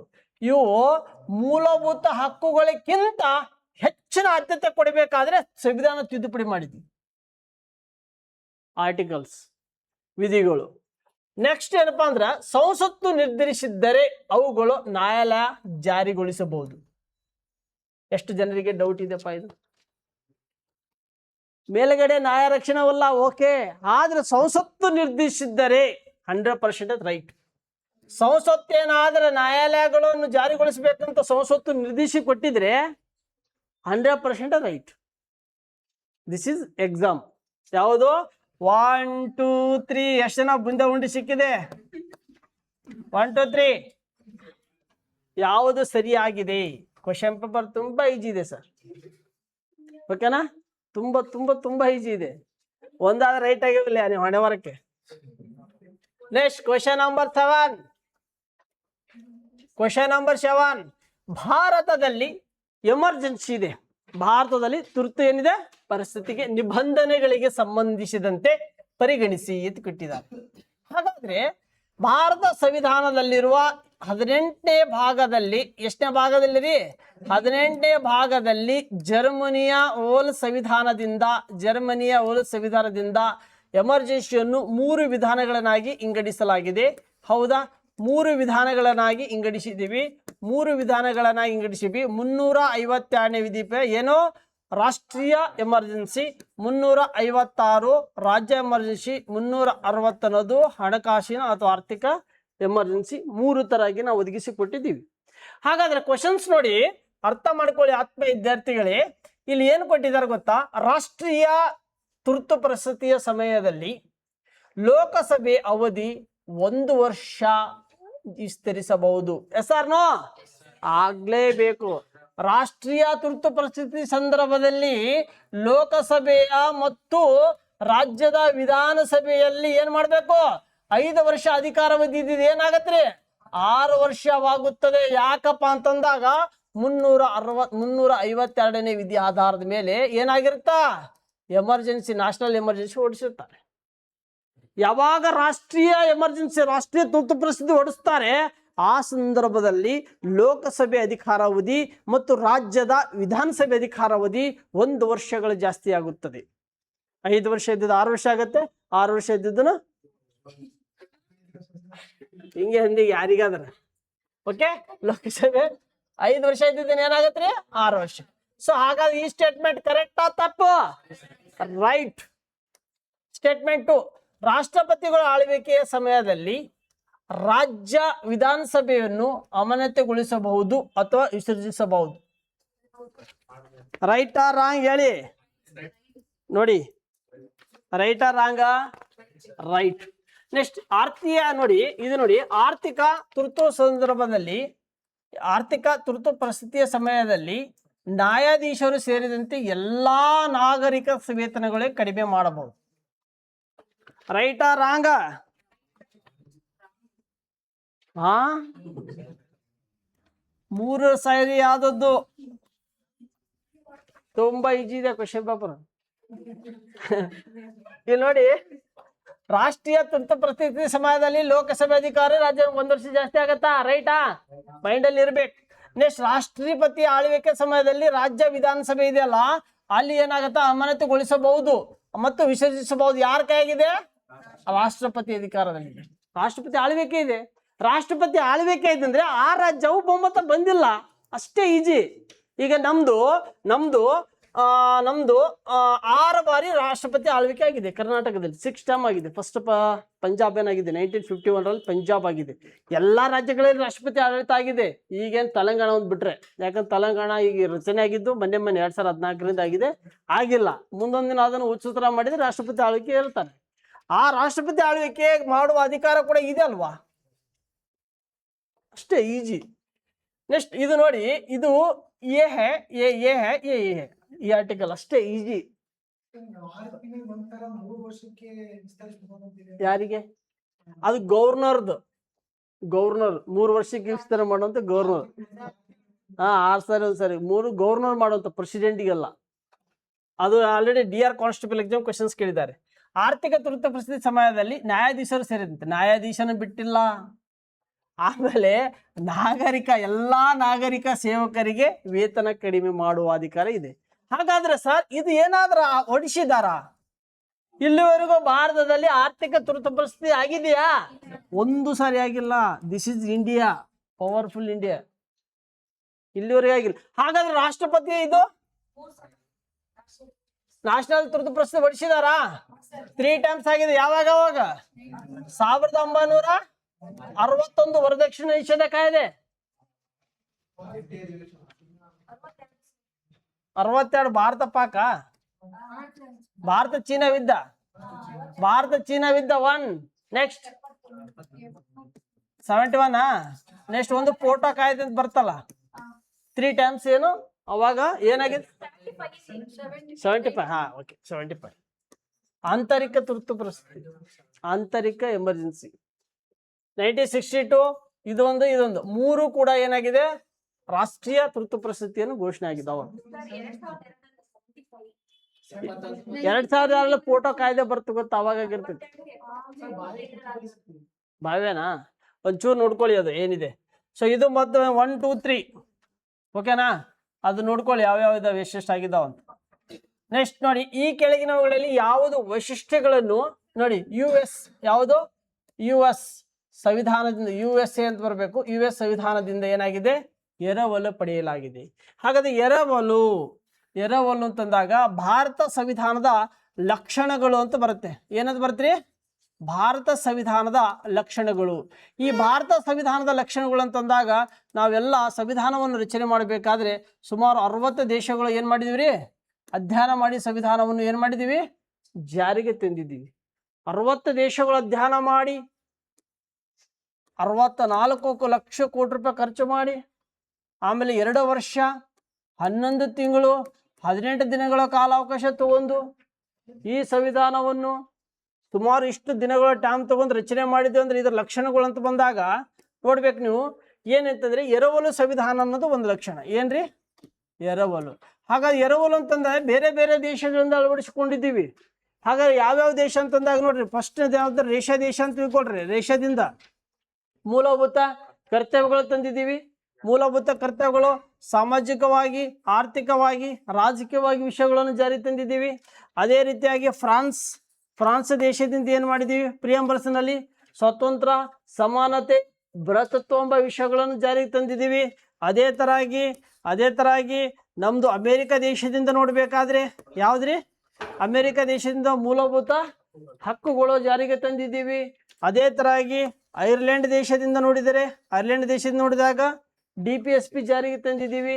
ಅದೇ ರೀತಿಯಾಗಿ ಜರ್ಮನಿ ಸಂವಿಧಾನದಿಂದ ನೋಡಿದರೆ ಎಮರ್ಜೆನ್ಸಿ ಜಾರಿಗೆ ತಂದಿದ್ದೀವಿ. ಅದೇ ತರಾಗಿ ಆಸ್ಟ್ರೇಲಿಯಾ ಸಂವಿಧಾನದಿಂದ ಹೋದ್ರೆ ಸಮವರ್ತಿ ಪಟ್ಟಿಗಳು ಜಾರಿಗೆ ತಂದಿದ್ದೀವಿ. ಹೌದಾ? ಹೀಗೆ 1935 ಕಾಯ್ದೆಯಲ್ಲಿ 75ಕ್ಕಿಂತ ಹೆಚ್ಚು ವಿಷಯಗಳನ್ನು ಅಳವಡಿಸಿಕೊಂಡಿದ್ದೀವಿ. ಅದಕ್ಕಾಗಿ ಅದು ನೀಲಿ ನಕಾಶೆ ಎಂದು ಕೂಡ ಕರಿತೀವಿ ಆಕ್ಟಿಗೆ, 1935 ಆಕ್ಟ್. ಹೀಗೆ ಎರವಲು ಸಂವಿಧಾನ ಅಂತ ಕರಿತೀವಿ. ಎರವಲು ಸಂವಿಧಾನ ಅಂತಂದ್ರೆ ಏನ್ರಿ, ಬೇರೆ ದೇಶದಿಂದ ಅಳವಡಿಸಿಕೊಂಡಂತ ವಿಷಯಗಳು. ಹಾಗಾಗಿ ಇಲ್ಲೊಂದು ಕ್ವಶನ್ಸ್ ಕೇಳಿದ್ದಾರೆ ನಮಗೆ. ಹೌದಾ? US ಅಂದ್ರೆ ಅಮೆರಿಕ ದೇಶದಿಂದ ಈ ಕೆಳಗಿನ ಯಾವ ವಿಷಯ ಅಳವಡಿಸಿಕೊಂಡಿದ್ದೀವಿ? ಅಮೆರಿಕ ದೇಶದಿಂದ ಯಾವ್ದು ಅಳವಡಿಸಿಕೊಂಡಿವಿ ಅಂದ್ರೆ, ಒಂದು ಸಂಸದೀಯ ಅನ್ನೋದು ಏನು ಹೇಳಿದೆ, ಇಂಗ್ಲೆಂಡ್ ದೇಶದಿಂದ. ಹೌದಾ? ಇಂಗ್ಲೆಂಡ್ ದೇಶದಿಂದ ಸಂಸದೀಯ ವ್ಯವಸ್ಥೆ. ನ್ಯಾಯಾಂಗ ವಿಮರ್ಶೆ ಅನ್ನೋದು USA ದಿಂದ ಏನ್ ಮಾಡಿದ್ವಿ, ನ್ಯಾಯಾಂಗ. ಈ ಏಕಪೌರತ್ವ ಅನ್ನೋದು ಏನು, ಇಂಗ್ಲೆಂಡ್ ದೇಶದಿಂದ ಅಥವಾ ಬ್ರಿಟನ್ ಸಂವಿಧಾನದಿಂದ ಎರವಲಾಗಿ ಪಡೆದುಕೊಳ್ಳಲಾಯಿತು. ಕಾನೂನಿನಿಂದ ಸ್ಥಾಪಿಸಲಾದ ಅಂದ್ರೆ ಯಾವುದು, ಜರ್ಮನಿ ಸಂವಿಧಾನದಿಂದ. ಯಾವ ದೇಶ ರೀ, ಜರ್ಮನಿ ಸಂವಿಧಾನದಿಂದ. ಹೌದಾ? ಜರ್ಮನಿ ಸಂವಿಧಾನದಿಂದ ಏನ್ ಮಾಡಿದೀವಿ, ತಗೊಂಡಿವಿ. ಸಾರಿ, ಜರ್ಮನಿ ಅಲ್ಲ, ಜಪಾನ್ ಸಂವಿಧಾನದಿಂದ ಎರವಲಾಗಿ ಪಡೆದುಕೊಂಡಿವಿ. ಕ್ವಶನ್ಸ್ ಪೇಪರ್ ಹಿಂಗೆ ತಿಳ್ಕೋಬೇಕು, 1ಕ್ಕೆ 4 ಇಂದ 100 ಕ್ವಶನ್ಸ್ ಬಿಡಿಸಿದ್ರೆ 400 ಕ್ವಶನ್ಸ್ ಬಿಡಿಸಿದಂಗೆ. ನೀವು 100 ಕ್ವಶನ್ಸ್ ಬಿಡಿಸಿದ್ರೆ ಎಷ್ಟ್ರಿ, 400 ಕ್ವಶನ್ಸ್ ಬಿಡಿಸಿದಂಗೆ. ಹಾಗಾಗಿ ಸಂಸದೀಯ ವ್ಯವಸ್ಥೆ ಯಾವ ದೇಶದಿಂದ ತಂದಿವಿ, ಇಂಗ್ಲೆಂಡು. ನ್ಯಾಯಾಂಗ ವಿಮರ್ಶೆ ಯಾವ ದೇಶದಿಂದ ಎರವಲಾಗಿ ಪಡೆದುಕೊಂಡಿವಿ, USA. ಏಕಪೌರತ್ವ ಇಂಗ್ಲೆಂಡು. ಕಾನೂನಿನಿಂದ ಸ್ಥಾಪಿಸಲಾದ ಕಾರ್ಯವಿಧಾನ ಜಪಾನ. ಏಕಪೌರತ್ವ ಭಾರತ ದೇಶ ಏಕಪೌರತ್ವ ಹೊಂದಿದೆಯೋ, ಯಾವ ದ್ವೀಪೌರತ್ವ ಹೊಂದಿದೆ, ಏಕಪೌರತ್ವ ಹೊಂದಿದೆ. ಹಾಗಾದ್ರೆ ಭಾರತ ದೇಶ ಪೌರತ್ವವನ್ನು ಪಡೆದುಕೊಳ್ಳಬೇಕಾದ್ರೆ ಯಾವ ವಿಧಾನದಿಂದ ರೀ, 1955 ಪೌರತ್ವ ತಿದ್ದುಪಡಿ ಕಾಯ್ದೆ. ಹೌದಾ? ಪೌರತ್ವ ತಿದ್ದುಪಡಿ ಕಾಯ್ದೆ ಆಧಾರದ ಮೇಲೆ ಏನ್ ಮಾಡ್ಬೇಕು, ಪೌರತ್ವವನ್ನು ಪಡೆದುಕೊಳ್ಳಬಹುದು, ಪೌರತ್ವವನ್ನು ಕಳೆದುಕೊಳ್ಳಬಹುದು. ಪೌರತ್ವವನ್ನು ಪಡೆದುಕೊಳ್ಳಬೇಕಾದ್ರೆ ಎಷ್ಟು ವಿಧಾನದಿಂದ ರೀ, 5 ವಿಧಾನಗಳಿಂದ. ಪೌರತ್ವವನ್ನು ಕಳೆದುಕೊಳ್ಳಬೇಕಾದ್ರೆ ಎಷ್ಟು ವಿಧಾನ ರೀ, 3 ವಿಧಾನಗಳಿಂದ. ಸೊ ಹಾಗಾಗಿ ಅವೆಲ್ಲ ನೀವು ಸ್ಟಡಿ ಮಾಡಬೇಕು. ಹಾಗಾಗಿ ಈ ಪೌರತ್ವವನ್ನು ತಿದ್ದುಪಡಿ ಕಾಯ್ದೆ ಎಷ್ಟು ಬಾರಿ ತಿದ್ದುಪಡಿ ಮಾಡಿದಾರೆ, 6 ಬಾರಿ ತಿದ್ದುಪಡಿ ಮಾಡಿದ್ದಾರೆ. 1986, 1992, 2003, 2005, 2015, 2019, 1, 2, 3, 4, 5, 6 ಇಷ್ಟು ಟೈಮ್ಸ್ ಪೌರತ್ವವನ್ನು ತಿದ್ದುಪಡಿ ಮಾಡಿದ್ದಾರೆ. 2013ರಲ್ಲಿ ಮಾಡಿದಾರಲ್ಲ, ಇದು ದೊಡ್ಡ ಮಟ್ಟದಲ್ಲೇ ಬಿತ್ತು, ಗೊತ್ತಲ್ಲ, 2019ರಲ್ಲಿ ಮಾಡಿದ್ದು. ಹಾಗಾಗಿ ಇವೆಲ್ಲ ನೋಡ್ಬೇಕು. ಸೊ ಯಾಕೋ ಸಿಟಿಜನ್ಶಿಪ್ ಏನು ಎಲ್ಲ ಬಗ್ಗೆ ಸ್ಟಡಿ ಮಾಡಿ. ನೆಕ್ಸ್ಟ್, ಓಕೆನಾ? Next question number 9. ಈ ಕೆಳಗಿನ ಯಾವ ಸಂಸ್ಥೆಗಳನ್ನು ಸಂವಿಧಾನದಲ್ಲಿ ಉಲ್ಲೇಖಿಸಲಾಗಿಲ್ಲ? ಯಾವುದು ಸಂವಿಧಾನಾತ್ಮಕ ಅಂಶವಿದೆಯೋ, ಯಾವುದು ಸಂವಿಧಾನೇತರ ಸಂಸ್ಥೆ ಇದೆಯೋ ನೋಡಿ. ಹಾಗಾದ್ರೆ ಚುನಾವಣೆ ಆಯೋಗ ಅನ್ನೋದು ಭಾರತ ಸಂವಿಧಾನದಲ್ಲಿ 324ನೇ ವಿಧಿ ಇದೆ. ಎಷ್ಟನೇ ಇದೆ? 324ನೇ ವಿಧಿ ಚುನಾವಣೆ ಆಯೋಗ ಬಗ್ಗೆ ಹೇಳುತ್ತೆ. ಹಾಗಾದ್ರೆ ಅದು ಸಂವಿಧಾನಾತ್ಮಕ ತಾನೆ? ಏನನ್ರು ಜೋರನ್ರಿ ಕ್ರಿಯೆಗೆ ಆಗ ತಣ್ಣಗಾಗ್ಬಿಡ್ತು ನಾನು. ಯೋಜನಾ ಆಯೋಗ ಇದೆಯಲ್ಲ, ಇದು ಸಂವಿಧಾನೇತರ ಸಂಸ್ಥೆ. ಏನ್ರಿ ಇದು? ಸಂವಿಧಾನೇತರ. ಹೌದಾ? ಇದು ಸಂವಿಧಾನೇತರ. ಈ ಸಂವಿಧಾನೇತರ ಇದಲ್ಲ, ಈ ಸಂವಿಧಾನೇತರ ಸಂಸ್ಥೆ ಅಂದ್ರೆ 1950ರಲ್ಲಿ ಏನಾಗಿದ್ರ ಯೋಜನಾ ಆಯೋಗವನ್ನು ಸ್ಥಾಪನೆ ಮಾಡಿದ್ವಿ. ಹಣಕಾಸು ಆಯೋಗ ಬಂದಾಗ 200 ನೋಡಿ, ಹಣಕಾಸು 280ನೇ ವಿಧಿ ಆಧಾರದ ಮೇಲೆ ಏನು ಹಣಕಾಸು ಆಯೋಗ ಬಗ್ಗೆ ಹೇಳುತ್ತೆ. ಪ್ರತಿ 5 ವರ್ಷಕ್ಕೊಮ್ಮೆ, ಎಷ್ಟು? ಪ್ರತಿ 5 ವರ್ಷಕ್ಕೊಮ್ಮೆ ಕೇಂದ್ರ ಮತ್ತು ರಾಜ್ಯಗಳಿಗೆ ಹಣಕಾಸನ್ನು ಹಂಚಿಕೆ ಮಾಡುವಂಥದ್ದು. ಆಮೇಲೆ ಅಂತಾರಾಜ್ಯ ಮಂಡಳಿ ಇದೆ. ಇಲ್ಲಿ 263ನೇ ವಿಧಿ ಆಧಾರದ ಮೇಲೆ, 262ನೇ ವಿಧಿ, ಫೋನ್ ಬಿಡು ಆದಿ, ಅಲ್ಲಿ ಮೈಂಡ್ ಡೈವರ್ಟ್ ಆಗುತ್ತೆ, ಸುಮ್ಮನೆ ಕೂತ್ ಕೇಳಿ. 263ನೇ ವಿಧಿ ಆಧಾರದ ಮೇಲೆ ಅಂತಾರಾಜ್ಯ ಮಂಡಳಿ ಸ್ಥಾಪನೆ ಬಗ್ಗೆ ಹೇಳುತ್ತೆ. ಆದ್ರೆ ಅಂತಾರಾಜ್ಯ ಜಲ ವಿವಾದ ಅಂತಿದೆ ಬರ್ತಾ. ಅಂತಾರಾಜ್ಯ ಜಲ ವಿವಾದ ಅಂತ ಬಂದ್ರೆ ಎಷ್ಟನೇ ಆರ್ಟಿಕಲ್ ರೀ?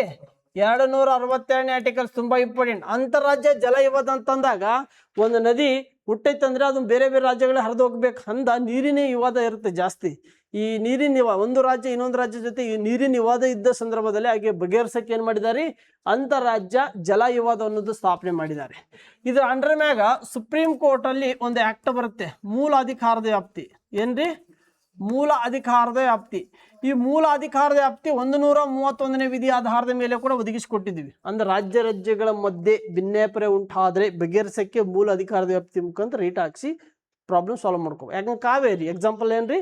ಕಾವೇರಿ ಕರ್ನಾಟಕ, ತಮಿಳುನಾಡು, ಕೇರಳ, ಪುದುಚೇರಿ ಹೊರದೋಗುತ್ತೆ. ವಾದ ಏನು? ಎಲ್ಲ ನಮ್ದು ಅಂತ ಅವರು, ನಮ್ದು ಅಂತ ನಾವು.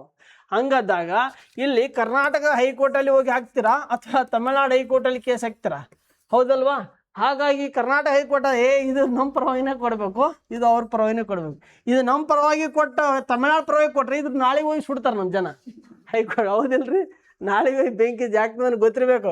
2016ರಲ್ಲಿ ಕಾವೇರಿ ನದಿ ವಿವಾದ ಆದಾಗ ನಾನು ಬೆಂಗಳೂರಲ್ಲಿ ಕೇಸ್ ಓದ್ತಾ ಇದೆ. ಹೆಂಗೆ ಅಂದರೆ ತಮಿಳ್ನಾಡು ಬಸ್ ನಂಬರ್ ಸಿಕ್ತಂದ್ರೆ ಸುಡೋದು, ತಮಿಳ್ನಾಡು ವೆಹಿಕಲ್ ಸಿಕ್ತಂದ್ರೆ ಸುಡೋದು. ನನ್ನ ಮಕ್ಳು ಯಾಕೆ ಸುಡ್ತಾರೆ? ನನಗಾದ್ರೆ ಕೊಡ್ರೋ ಮರ, ಊರ ತೊಗೊಂಡು ಹೋಗ್ತೀನಿ ನಾನು. ಅಂತ ಬಸ್ಗಳು, ವೆಹಿಕಲು, ಬೈಕು, ಅಂಗಡಿಗಳು, ದುಕಾನ್ಗಳು ತಮಿಳ್ನಾಡು ಮಾತಾಡಿದ್ರೆ ನಾಯಿ ಬಡಂಗ್ ಬಿಡ್ಯಾರ ಕರ್ನಾಟಕದವ್ರು. ಅಲ್ಲಿ ಕನ್ನಡ ಮಾತಾಡಿದ್ರೆ ನಾಯಿ ಬಂದಂಗೆ ಬಿಡ್ಯಾರ. ಸೊ ಈ ಥರ ಸಿಸ್ಟಮ್ಸ್ಗಳು ಇರೋದ್ರಿಂದ ಅವೆಲ್ಲ ನೀವು ಸಂವಿಧಾನ ಓದ್ಕೋಬೇಕು, ಇವೆಲ್ಲ ವಿಷಯಗಳನ್ನು ತಿಳ್ಕೊಬೇಕು. ಹೆಚ್ಚೆಚ್ಚು ವಿಷಯಗಳು ತಿಳ್ಕೊತೀರಿ. ನೋಡ್ರಿ, ನಾನು ಒಂದೇ ಹೇಳ್ತಾ ಇದ್ದೀನಿ ನಿಮಗೆ, ಭಯ ಪಡಬಾಡ್ರಿ. PC ಎಕ್ಸಾಮ್ ಅನ್ನೋದು 20 ದಿನ ಸೀರಿಯಸ್ ಕುಂತ್ರೆ ಪಾಸ್ ಆಗ್ಬೋದು. KS IASಗೆ ಎಷ್ಟು ದಿನ ಕೊಡ್ತಾರೆ? 40ರಿಂದ 50 ದಿನ ಕೊಡ್ತಾರೆ ಮೇನ್ಸಿಗೆ. 40ರಿಂದ 50 ದಿನದಲ್ಲಿ ಅವನು ಮೇನ್ಸ್ ಹೆಂಗಿದೆ ಗೊತ್ತ ಸಿಲೆಬಸ್? ನಮ್ಮ ಮನೆಗೆ ಬರ್ರಿ, ಯಾವಾಗ ತೋರಿಸ್ತೀನಿ ನಿಮಗೆ. ಇಷ್ಟೊಂದು ರದ್ದಾಳಿ. ನನ್ನ ಹೆಡ್ತಿ ಯಾವಾಗ ಮಾರಲಿ ಮಮ್ಮ ಅಂತಾರೆ. ಅವು ಮಾರಿದ್ರೆ ಬೇಕಾ ಒಂದು ತಿಂಗಳು ಕುಂತು ತಿನ್ಬೋದು, ಅಷ್ಟು ರೇಷನ್ ಸಿಗುತ್ತೆ. ಅಷ್ಟೊಂದು ರದ್ದು ಪೇಪರ್ ಬಿದ್ದಿದ್ದಾವೆ. ಯಾಕೆ ಗೊತ್ತಾ? ಅಷ್ಟೊಂದು ರದ್ದು ಪೇಪರ್ ನಾವು 40 ದಿನದಾಗ ಮುಗಿಸಿದ್ದೀವಿ. ಎಷ್ಟು ದಿನದಾಗ ಮುಗಿಸಿದ್ದೀವಿ? 40 ದಿನದಾಗ ಮುಗಿಸಿದ್ದೀವಿ. 40 ದಿನದಾಗ ಮುಗಿಸಿದಾಗ PC ಯಾವ ಲೆಕ್ಕ ರೀ? ಪೊಲೀಸ್ ಯಾವ ಲೆಕ್ಕ? ಹಿಂಗೆ ಕಾನ್ಫಿಡೆಂಟ್ ಬೊಮ್ಮ ಮಾಡಿ ಬಿಡೋ ಮಗ, ಏನಿಲ್ಲ ಕ್ವಶನ್ಸ್ ಕೇಳ್ತಾರೆ, ಬರೋದು ಆನ್ಸರ್ ಮಾಡಿ ಟಾಪ್ನೇ ಹೊಡಿಬೋದು. ಈ ಥರ ಮಾಡಿ ಸ್ಪೆಸಿಫಿಕ್ ಆಗಿ ವರ್ಕ್ ಮಾಡಬೇಕು. ಎಲ್ಲಿ ಕ್ವಶನ್ಸನ್ನು ಹಳ್ಳಾಯಿಸ್ತಾ ಇದ್ದೀನಿ, ಅವ್ನು ಎಲ್ಲಿ ನನಗೆ ಯಾಕೆ ನಾನು ಪಾಸ್ ಆಗ್ತಾ ಇಲ್ಲ, ಮೊದಲು ನಿಮ್ಮನ್ನು ನೀವು ಕ್ವಶನ್ಸ್ ಹಾಕ್ಕೊಳ್ಳಿ. ಕುಂತು ರೂಮಲ್ಲಿ ಕೂಡ್ರಿ, ಡೋರ್ ಲಾಕ್. ಸ್ವಾಮಿ ವಿವೇಕಾನಂದ ಮಾಡಿದ್ದಂಗೆ. ಸ್ವಾಮಿ ವಿವೇಕಾನಂದ ರಾತ್ರಿ ಯೋಗ ಮಾಡೋ ಸಂದರ್ಭದಲ್ಲಿ ಇಡೀ ಹಾಸಿಗೆ ನೀರಾಗ ತುಂಬಿ ತುಳುಕ್ತಿತ್ತಂತೆ. ಫುಲ್ ನೀರಾಗಿ ತೆಗೆದು ಹೆಂಗೆ ಹಿಂಡ್ತಾರಲ್ಲ ಆ ಥರ ಆಗ್ತಿತ್ತಂತೆ. ಬರೀ ಬೆವರಿಂದ ಕ್ವಶನ್ಸ್ಗಳಂಗೆ ಹುಡ್ತಿದ್ವು ಅಂತೆ ಸ್ವಾಮಿ ವಿವೇಕಾನಂದ. ಹಂಗೆ ನಿಮ್ಗೆ ಹುಟ್ಟಬೇಕು. ನಾನು ಯಾಕೆ ಪಾಸ್ ಆಗ್ತಾ ಇಲ್ಲ? ಇಷ್ಟೇ ಕ್ವಶನ್ ಮಾರೋ. ನನ್ನ ಏಜ್ ಹುಡುಗರು IAS ಪಾಸ್ ಆಗಿದ್ದಾರೆ, ನಾನು ಕಾನ್ಸ್ಟೇಬಲ್. ನನಗೆ ಅವ್ರಿಗೆ ವ್ಯತ್ಯಾಸ. ನನ್ನ IQ ಏನು ಪವರ್ ಇದೆ, ಅವ್ರ IQ ಪವರ್. ನಾನು ಎಲ್ಲಿ ತಪ್ಪು ಮಾಡ್ತಾ ಇದ್ದೀನಿ? ನನ್ನ ಎಲ್ಲಿ ರಾಂಗ್ ರೂಟ್ ಹಿಡಿದಿದ್ದೀನಿ? ನನಗೆ ಏನಾಗಿದೆ? ನಾನು ಯಾಕೆ ಪಾಸ್ ಆಗ್ತಾ ಇಲ್ಲ ಗುರು? ನಿಮ್ಮನ್ನು ನೀವು ಕ್ವಶನ್ಸ್ ಹಾಕೊಳ್ಳಿ, 100% ಪಾಸ್ ಆಗ್ತಾರ. ಭಯ ಪಡೋ ಅವಶ್ಯಕತೆನೇ ಇಲ್ಲ. ನೀವು ಪಾಸ್ ಆಗ್ಲಾರ ಮತ್ತೆ ಬೇರೆ ಯಾರು ಪಾಸ್ ಆಗ್ತಾರೆ? ಯಾಕಂದ್ರೆ ಶ್ರೀ ಗುರುಕುಲ ಅಕಾಡೆಮಿ ವಿದ್ಯಾರ್ಥಿ ನೀವು, ಹೌದಲ್ವಾ? ಹಾಗಾಗಿ ಪಾಸ್ ಆಗ್ತೀರಿ, ಭಯ ಪಡಬಾಡ್ರಿ. ನೋಡ್ರಿ, ನಾ ಇದ್ದು ಹೇಳ್ತಾ ಇದ್ದೀನಿ, ಭಯದಲ್ಲಿ ನೀವೇನಾದ್ರೂ ಬರೆದ್ರೆ ನನ್ನ ಹಣೆ ಬರ ಹೆಂಗಾಗತ್ತೆ ಹಂಗಾಗತ್ತೆ. KS ಮೀನ್ಸಲ್ಲಿ ಭಯದಲ್ಲಿ ಬರಿತಿದ್ದೆ, ಕಣ್ಣಾಗ ನೀರು ಸುರಿತಿದ್ದು. ಹೆಂಗ್ ಗೊತ್ತಾ? ಕೈ ಹಿಂಗೆ ಆಗ್ತಿತ್ತು, ಬರ್ಯಾಕಾಗ್ತಿದ್ದ, ಟಚ್ ಮಾಡೋಕ್ಕಾಗ್ತದಲ್ಲ, ಭಯ ಸ್ಟಾರ್ಟ್ ಆಗ್ತಿತ್ತು. ಭಯ ಅನ್ನೋದು ಭಯ ಏನು ಮಾಡಲ್ಲ.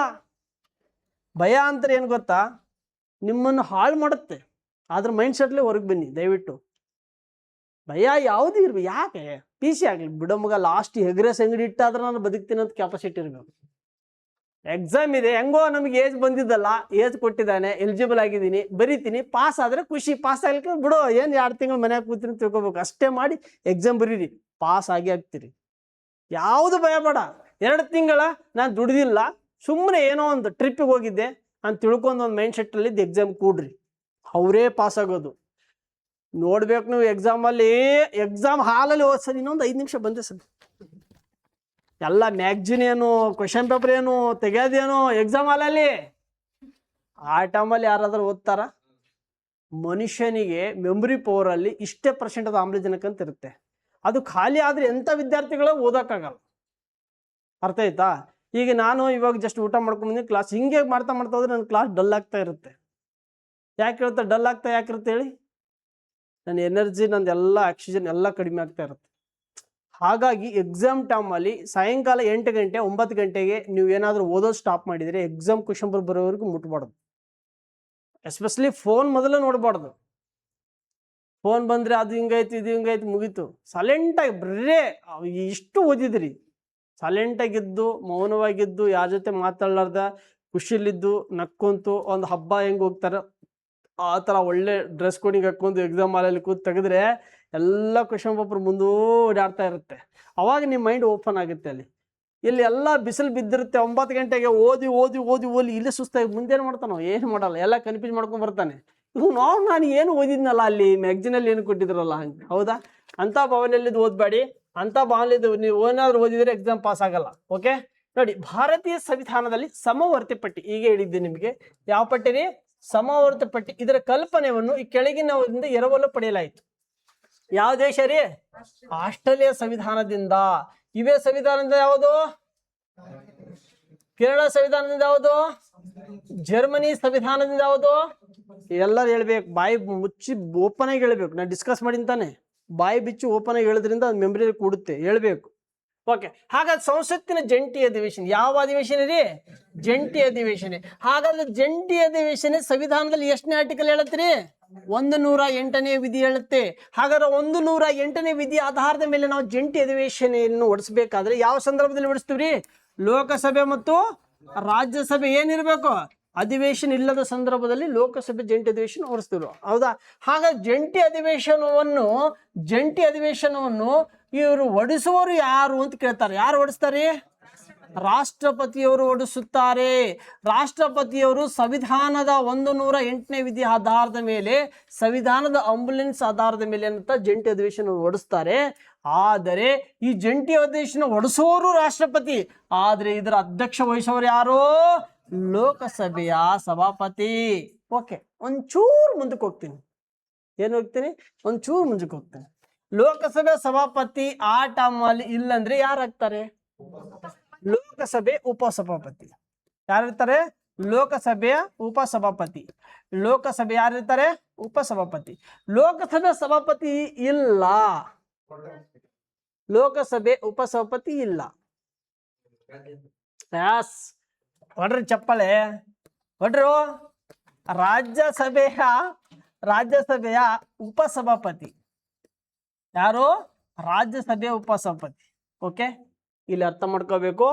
ಲೋಕಸಭೆ ಸ್ಪೀಕರ್ ಇರ್ತಾರೆ, ಲೋಕಸಭೆ ಸ್ಪೀಕರ್ ಇಲ್ಲಂದ್ರೆ ಲೋಕಸಭೆ ಉಪ ಸ್ಪೀಕರ್ ಇರ್ತಾರೆ, ಆದರೆ ರಾಜ್ಯಸಭೆ ಉಪಸಭಾಪತಿ ಇರ್ತಾನೆ. ಆದರೆ ರಾಜ್ಯಸಭೆ ನೋಟ್ ವೆರಿ ಇಂಪಾರ್ಟೆಂಟ್, ಇಲ್ಲಿ ಗೊತ್ತಿರಬೇಕು. ಯಾರಿರಲ್ಲ? ರಾಜ್ಯಸಭೆಯ ಯಾರು? ರಾಜ್ಯಸಭೆಯ ಸಭಾಪತಿ ಯಾರಿರ್ತಾರೆ? ರಾಜ್ಯಸಭೆಯ ಪದನಿಮಿತ್ತ ಅಧ್ಯಕ್ಷರು ಯಾರು? ಉಪರಾಷ್ಟ್ರಪತಿ. ಇವರು ಉಪರಾಷ್ಟ್ರಪತಿ ಇದಾರಲ್ಲ, ಈ ಉಪರಾಷ್ಟ್ರಪತಿ ಇವ್ರ ಅಧ್ಯಕ್ಷರು ತಗೊಳಕಿಲ್ಲ, ಇವರಿಗೆ ಇಲ್ಲ ಅಧಿಕಾರ ಇಲ್ಲ. ನೋ, ಇಲ್ಲಿ ಅಲ್ಲಿ ಆಪ್ಷನ್ಸ್ ಕೊಟ್ಟಿರ್ತಾರೆ. ರಾಜ್ಯಸಭೆ ಸಭಾಪತಿ, ಇಲ್ಲಿ ಸಭಾಪತಿ ಅಂತ ಸ್ಪೀಕರ್ ಅಂದಾಗ ಇಲ್ಲಿ ಸ್ಪೀಕರ್ ಆಗಿರ್ಬೋದು. ಹಾಗಾಗಿ ಸಭಾಪತಿ ಅಂತ 100% ಹುಡುಗರು ಆಗ್ತಾರೆ. ಇಲ್ಲಿ ನೋಟ್ ಏನಪ್ಪಾ ಅಂತಂದಾಗ ಲೋಕಸಭೆ ಸ್ಪೀಕರ್ ಅವ ಇಲ್ಲಂದ್ರೆ ಉಪಸಭಾಪತಿನೇ ಇಲ್ಲ, ಅವನೇನ ಸತ್ತ ಅವನು ಅವತ್ತಿಂದ ಏನಾದ್ರೂ ಮದುವೆ ಇತ್ತಂದ್ರೆ ರಾಜ್ಯದ ಉಪಸಭಾಪತಿ ವೈಸ್ ಸ್ಪೀಕರ್ ಆಗಿರ್ತಾರೆ. ಇವ್ರಿಲ್ಲ ಅಂತಂತಂದ್ರೆ ಅಲ್ಲಿಗೆ ಮುಗಿತೆ, ಅಲ್ಲಿ ಒಬ್ಬರಾದ್ರೂ ಇರಬೇಕು. ಹಂಗೆ ಹೋದ್ರೆ ಭಾಳ ದೊಡ್ಡದಿದೆ. ಇಲ್ಲಿ ಏನ್ ತಿಳ್ಕೊಬೇಕು ಗೊತ್ತಾ? ರಾಜ್ಯಸಭೆ ಪದನಿಮಿತ ಅಧ್ಯಕ್ಷ ಯಾರಿರ್ತಾರೆ ಅಂದ್ರೆ ಉಪರಾಷ್ಟ್ರಪತಿಯವರು ಇರ್ತಾರೆ. ಸಂವಿಧಾನದ 63ನೇ ವಿಧಿ ಆಧಾರದ ಮೇಲೆ, ಸಂವಿಧಾನದ 63ನೇ ಆರ್ಟಿಕಲ್ ಆಧಾರದ ಮೇಲೆ ಉಪರಾಷ್ಟ್ರಪತಿ ಪದನಿಮಿತ ಅಧ್ಯಕ್ಷರಾಗಿರ್ತಾರೆ. ಇವರು ಏನಪ್ಪಾ ಅಂತಂದಾಗ ಇವರು ಈ ಜಂಟಿ ಅಧಿವೇಶನ ಅಧ್ಯಕ್ಷ ವಹಿಸಕ್ಕೆ ಬರಲ್ಲ. ಅರ್ಥ ಆಯ್ತಾ? ಹಿಂಗೆ ತಿಳ್ಕೊಬೇಕು. ಹಿಂಗೆ ತಿಳ್ಕೊಂಡಿದ್ರೆ ಎಕ್ಸಾಮ್ ಕ್ಲಾರಿಟಿ ಗೊತ್ತಿದೆ ಅಂತ ಅರ್ಥ ಅವರಿಗೆ. ಇಲ್ಲಿದ್ರೆ ಮುಗಿತ್ನಿ ಮಾಡವ ಯಾದಿ ಮೇ ಶಾದಿ. ಆಯ್ತಾ? ನೆಕ್ಸ್ಟ್ ಮಂಡ್ಯದವ ಈಗ ಕೇಳವ, ಅಲ್ಲೇನು ಡಿಸ್ಕಸ್ ಮಾಡ್ತಾ ಇದೆಯಾ ನಡಿ. ಕ್ವಶನ್ ನಂಬರ್ ಎಷ್ಟು? 12. ಈ ಕೆಳಗಿನ ಯಾವ ಮೂಲಭೂತ ಹಕ್ಕುಗಳು ನಾಗರಿಕರಿಗೆ, ಯಾರಿಗೆ? ನಾಗರಿಕರಿಗೆ ಮಾತ್ರ, ಏನೋ ನಾಗರಿಕರಿಗೆ ಮಾತ್ರ ಲಭ್ಯವಿದೆ, ವಿದೇಶಿಯರಿಗೆ ಇಲ್ಲ? ಏನಿದೆ? ವಿದೇಶಿಯರಿಗೆ ಇಲ್ಲ. ಓಕೆ, ಹಾಗಾದ್ರೆ ನಾಗರಿಕರಿಗೆ ಬರುವಂತ ಹಕ್ಕುಗಳು ಯಾವುದಂದ್ರ 15ನೇ ಬರುತ್ತೆ, 16ನೇ ಬರುತ್ತೆ, 19ನೇ ವಿಧಿ ಬರುತ್ತೆ, 29ನೇ ವಿಧಿ ಬರುತ್ತೆ, 30ನೇ ವಿಧಿ ಬರುತ್ತೆ. ಆಮೇಲೆ ವಿದೇಶಿಯರಿಗೆ ಬರುವಂಥದ್ದು 14, 20, 21ನೇ ವಿಧಿ. ಇವೆಲ್ಲ ವಿದೇಶಿಯರಿಗೆ ಬರುವಂಥದ್ದು. ಯಾರಿಗೆ ರೀ? ವಿದೇಶಿಯರಿಗೆ ಬರುವಂಥದ್ದು, ವಿದೇಶಿಯವರಿಗೆ. ಇವರೆಲ್ಲ ಭಾರತೀಯ ಪ್ರಜೆಗಳಿಗೆ ಒದಗಿಸಿಕೊಟ್ಟಿದ್ವಿ. ಹಾಗಾದ್ರೆ ಮೂಲಭೂತ ಹಕ್ಕುಗಳು ಭಾರತೀಯರು ಮತ್ತು ವಿದೇಶಿಯರಿಗೆ ಅನ್ವಯವಾಗುತ್ತದೆ ಅಂತ ಒಂದು ಕಲ್ಪನೆ ಗೊತ್ತಾಯಿತು. ಹೌದಾ? ಮೂಲಭೂತ ಹಕ್ಕುಗಳು ಪ್ರತಿಯೊಬ್ಬ ವ್ಯಕ್ತಿಗಳಿಗೆ ನ್ಯಾಯವನ್ನು ಒದಗಿಸಿಕೊಡುವಂಥ ಹಕ್ಕುಗಾಗಿ ಭಾರತ ಸಂವಿಧಾನದಲ್ಲಿ ಅಮೆರಿಕ ಸಂವಿಧಾನದ ಬಿಲ್ ಆಫ್ ರೈಟ್ಸ್ ದಿಂದ ಮೂಲಭೂತ ಹಕ್ಕುಗಳನ್ನು ಅಳವಡಿಸಿಕೊಂಡಿವಿ. ಈ ಮೂಲಭೂತ ಹಕ್ಕು 12ರಿಂದ 35 ವಿಧಿಯನ್ನು ಒಳಗೊಂಡಿದೆ. ಈ ಮೂಲಭೂತ ಹಕ್ಕು ಪ್ರಾರಂಭದಲ್ಲಿ 7 ಹಕ್ಕುಗಳಿದ್ದು ಪ್ರಸ್ತುತ ಎಷ್ಟಿದಾವೆ? 6 ಮೂಲಭೂತ ಹಕ್ಕುಗಳಿದಾವೆ. ಸಮಾನತೆ, ಸ್ವತಂತ್ರ, ಶೋಷಣೆ, ಧಾರ್ಮಿಕ, ಇವೆಲ್ಲ ನಿಮ್ಗೆ 6 ಗೊತ್ತಿರುತ್ತೆ. ಸೊ ಇಲ್ಲಿ ಇಂಪಾರ್ಟೆಂಟ್ ಅಂತಂದಾಗ ನಿಮಗೆ ಇದರ ವಿಧಿಗಳ ಬಗ್ಗೆ ಕಲ್ಪನೆ ಗೊತ್ತಿದ್ದಾಗ ಕ್ಲಾರಿಟಿ ಕೂಡ ಗೊತ್ತಾಗುತ್ತೆ. ಸರ್ ನೋಡಿ, ಎಕ್ಸಾಂಪಲ್ ಏನು ಕೇಳಿದಾನಂದ್ರೆ ಯಾರು ಭಾರತೀಯರು ನಾಗರಿಕರಿಗೆ, ನಮ್ಮ ನಾಗರಿಕರಿಗೆ ಲಭ್ಯವಿದೆ, ವಿದೇಶಿಯರಿಗೆ ಲಭ್ಯ ಇಲ್ಲ. ಸೊ ಇಲ್ಲಿ ಒಂದನೇದ್ದು ಕಾನೂನು ಮುಂದೆ ಎಲ್ಲಾರು ಸಮಾನರು, ಆರ್ಟಿಕಲ್ 14. ಇದು ವಿದೇಶಿಯರಿದೆಯಾ? ವಿದೇಶಿಯರಿಗಿದೆಯಾ? ವಿದೇಶಿಯರಿಗಿದೆ. ಭಾರತೀಯರಿಗೆ ಕೂಡ ಅನ್ವಯ ಆಗುತ್ತೆ. ನೆಕ್ಸ್ಟ್ ವಾಕ್ ಮತ್ತು ಅಭಿವ್ಯಕ್ತಿ ಸ್ವತಂತ್ರ ಇದೆಯಾ? ಆರ್ಟಿಕಲ್ ಇದರಲ್ಲಿ ಇದೆಯಾ? ದಿಸ್ ಇಸ್ ಇಲ್ಲ. ಇದು ಭಾರತೀಯರಿಗೆ ಮಾತ್ರ ಇದೆ. ಅಂದ್ರೆ ಭಾರತೀಯರು ಭಾರತ ದೇಶದ ತುಂಬೆಲ್ಲ ಮಾತನಾಡುವಂತ ಸ್ವತಂತ್ರವಿದೆ. ನೆಕ್ಸ್ಟ್ ಅಪರಾಧಿಗಳಿಗೆ ಶಿಕ್ಷೆ ಸಂಬಂಧಪಟ್ಟಂತೆ ರಕ್ಷಣೆಯನ್ನು ಆರ್ಟಿಕಲ್ಸ್ ಎಷ್ಟಿದೆ? 20. ಇದು ಯಾರಿಗಿದೆ? ಇದು ಯಾರಿಗಿದೆ? ವಿದೇಶಿಯರಿಗಿದೆ. ಇದನ್ನ ಯಾರಿಗಿದೆ? ಹಾಗಾದ್ರೆ ಭಾರತೀಯರಿಗೆ ಮಾತ್ರ ಇರುವಂತದ್ದು ಯಾವುದು? 19. ಹೌದಾ? ಅರ್ಥ ಆಯ್ತಾ? ಹಾಗಾದ್ರೆ ಅಲ್ಲಿ ಬರ್ಕೋಬೇಕು ಭಾರತೀಯರಿಗೆ ಸಂಬಂಧಪಟ್ಟಂತೆ. ನೋಡಿ, ಸಂವಿಧಾನದ 15ನೇ ವಿಧಿ ಆರ್ಟಿಕಲ್ 15, ಲಿಂಗ, ಜಾತಿ, ಧರ್ಮ, ಹುಟ್ಟಿದ ಸ್ಥಳಗಳ ಮೇಲೆ ಯಾರು ತಾರತಮ್ಯ ಮಾಡಬಾರದು. ಲಿಂಗ, ಜಾತಿ, ಧರ್ಮ, ಹುಟ್ಟಿದ ಸ್ಥಳಗಳ ಮೇಲೆ ಯಾರು ಕೂಡ ತಾರತಮ್ಯ ಮಾಡಬಾರದು. ಹೌದಾ?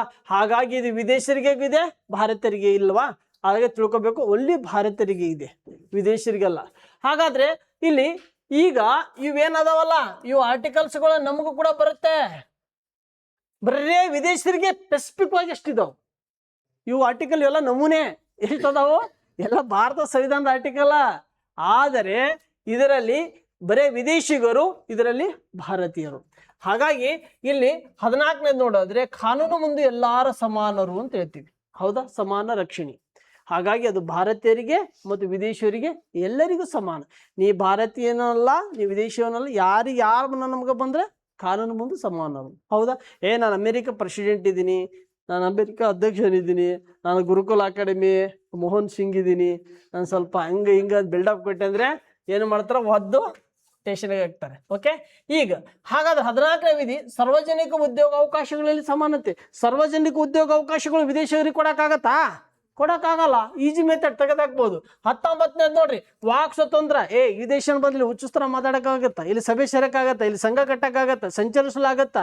ಇಲ್ಲಿ ವೃತ್ತಿ ಮಾಡಕ್ಕಾಗತ್ತಾ? ಇಲ್ಲಿ ಮಾಡ್ಬೇಕಾ? ಸಿಟಿಜನ್ಶಿಪ್ ತಗೋಬೇಕು ಅವನು. ಹೌದಾ? ಈಜಿ ತೆಗಿಬಹುದು. ನೆಕ್ಸ್ಟ್ 19ನೇದು, ಇದು ಅಲ್ಪಸಂಖ್ಯಾತರ ರಕ್ಷಣೆ. ಇಲ್ಲಿ ವಿದೇಶಿ ಬರಲ್ಲ. ಅಲ್ಪಸಂಖ್ಯಾತ ರಕ್ಷಣೆ ಇರುತ್ತೆ, ಅಲ್ಪಸಂಖ್ಯಾತ ಸಂಬಂಧಪಟ್ಟ ಬೋಧನೆ ಮಾಡುವಂತ ವಿಷಯ ಇದೆ. ವಿದೇಶಿಯರು ಇಲ್ಲಿ ಯಾಕೆ ಬರ್ತಾರೆ? ಈಜಿ ಇಲ್ಲ. ಇಲ್ಲಿ ಬರುವುದು ಈ ಯಾವುದು ಆರ್ಟಿಕಲ್ಸ್ ಬ್ಯಾಲೆನ್ಸ್ ಇದೆಯೋ, ಸಮಾನವಾಗಿ ಒದಗಿಸಿಕೊಟ್ಟಿದೆಯೋ ಅದು ಎಲ್ಲರಿಗೂ ಸಮಾನವಾಗಿರುತ್ತೆ. ಅವಾಗ 14ನೇದು ಸಮಾನತೆ, 20ನೇದ್ದು ಅಪರಾಧ ರಕ್ಷಣೆ, ಇದು 21ನೇ ಬಂಧನ ರಕ್ಷಣೆ ಇದೆ. ಅದು ಬಂಧನ ಇರಲಿ, ಅಪರಾಧ ಇರಲಿ, ಕಾನೂನು ಇರಲಿ, ಎಲ್ಲರಿಗೂ ಸಮಾನ ಇದೆ. ಹಾಗಾಗಿ ಈ ವಿದೇಶಿಯರಿಗೆ ಮಾತ್ರ ಅನ್ಯವಾಗುತ್ತೆ. ಅವನು ಕೇಳಿದ್ದು ಭಾರತೀಯರಿಗೆ ಕೇಳಿದಾನೆ. ಹಾಗಾಗಿ ವಾಕ್ ಮತ್ತು ಅಭಿವ್ಯಕ್ತಿ ಸಂಪರ್ಕ ಸರಿಯಾದ ಕಣ್ರಿ. Easy questions. ಕ್ವಶನ್ ಪೇಪರ್ ತುಂಬಾ ಈಜಿ ಹೇ, ಏನಿದೆ ತುಂಬಾ ಈಜಿ. ಕ್ವಶನ್ ಪೇಪರ್ ಏನಿದೆ ತುಂಬಾ ಈಜಿ ಇದೆ, ಆರಾಮ್ ಬಡಿಬಹುದು. ಓಕೆ, ಸೊ ಹಾಗಾಗಿ ನೋಡ್ಕೋಬೇಕು, ಇದು ನಿಮ್ಗೆ ಗೊತ್ತಿರಲಿ. ನೆಕ್ಸ್ಟ್, ಭಾರತೀಯ ಸಂವಿಧಾನದಲ್ಲಿ ಇದೇನು DPSP ಕಲ್ಪನೆ ಯಾವ ದೇಶದಿಂದ ಪಡೆದಿವ್ರಿ? DPSP ಯಾವ ದೇಶ ರೀ? ಐರಿಷ್. ಹಾಗೆ ಐರಿಷ್ ಸಂವಿಧಾನ ಯಾವ ದೇಶದಿಂದ ಇವರೆಲ್ಲ ಪಡೆದುಕೊಂಡಿದ್ದಾರೆ? ಅವರು ಐರ್ಲೆಂಡ್ ಐರಿಷ್ ಸಂವಿಧಾನ. ನಾವು DPSP ತಗೊಂಡಿದ್ದೀವಿ. ಅವ್ರು ಯಾವ ದೇಶದ?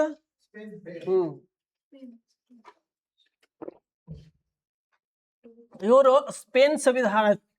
ಸ್ಪೇನ್ ಸಂವಿಧಾನದಿಂದ ಇವರು ತಗೊಂಡಿದ್ದಾರೆ. UK ದಿಂದ ಯಾವ ತಗೊಂಡಿದ್ದೀವಿ? ಸಂಸದೀಯ ಪದ್ಧತಿ. ಮೂಲಭೂತ ಹಕ್ಕುಗಳಿಂದ ಕೆನಡಾದಿಂದ, ಮೂಲಭೂತ ಹಕ್ಕು ಕೆನಡಾದಿಂದ ಒಕ್ಕೂಟ ವ್ಯವಸ್ಥೆ, ಒಕ್ಕೂಟ and territories. Okay, next question number 14. ಈ ಕ್ವಶನ್ ನಂಬರ್ 14ರಲ್ಲಿ ಭಾರತದ ಅಧ್ಯಕ್ಷರು ಮತ್ತು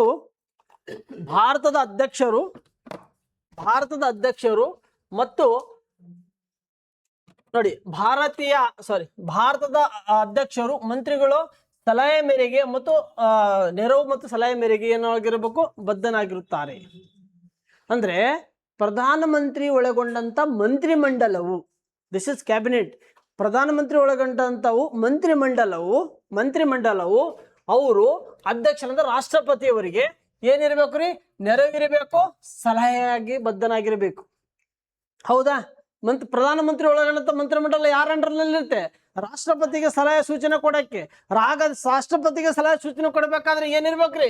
ಮಂತ್ರಿ ಮಂಡಲ ಇರಬೇಕು. ಹಾಗಾದ್ರೆ ಭಾರತ ಸಂವಿಧಾನಕ್ಕೆ ಮಂತ್ರಿ ಮಂಡಲ ಇರ್ಬೇಕಂದ್ರೆ 74/1 ಆರ್ಟಿಕಲ್ಸ್ ಯಾವುದು? 74/1. ಎಷ್ಟು? 74/1 ಆರ್ಟಿಕಲ್ ಆಧಾರದ ಮೇಲೆ ಪ್ರಧಾನಮಂತ್ರಿಯವರು ಮಂತ್ರಿಮಂಡಲದ ರಚನೆ ಬಗ್ಗೆ ಹೇಳುತ್ತೆ. ಬರೀ ಪ್ರಧಾನಿ ಬಗ್ಗೆ ಅಂತಂದಾಗ 75 ಆರ್ಟಿಕಲ್ 75 ಪ್ರಧಾನಮಂತ್ರಿ ಬಗ್ಗೆ.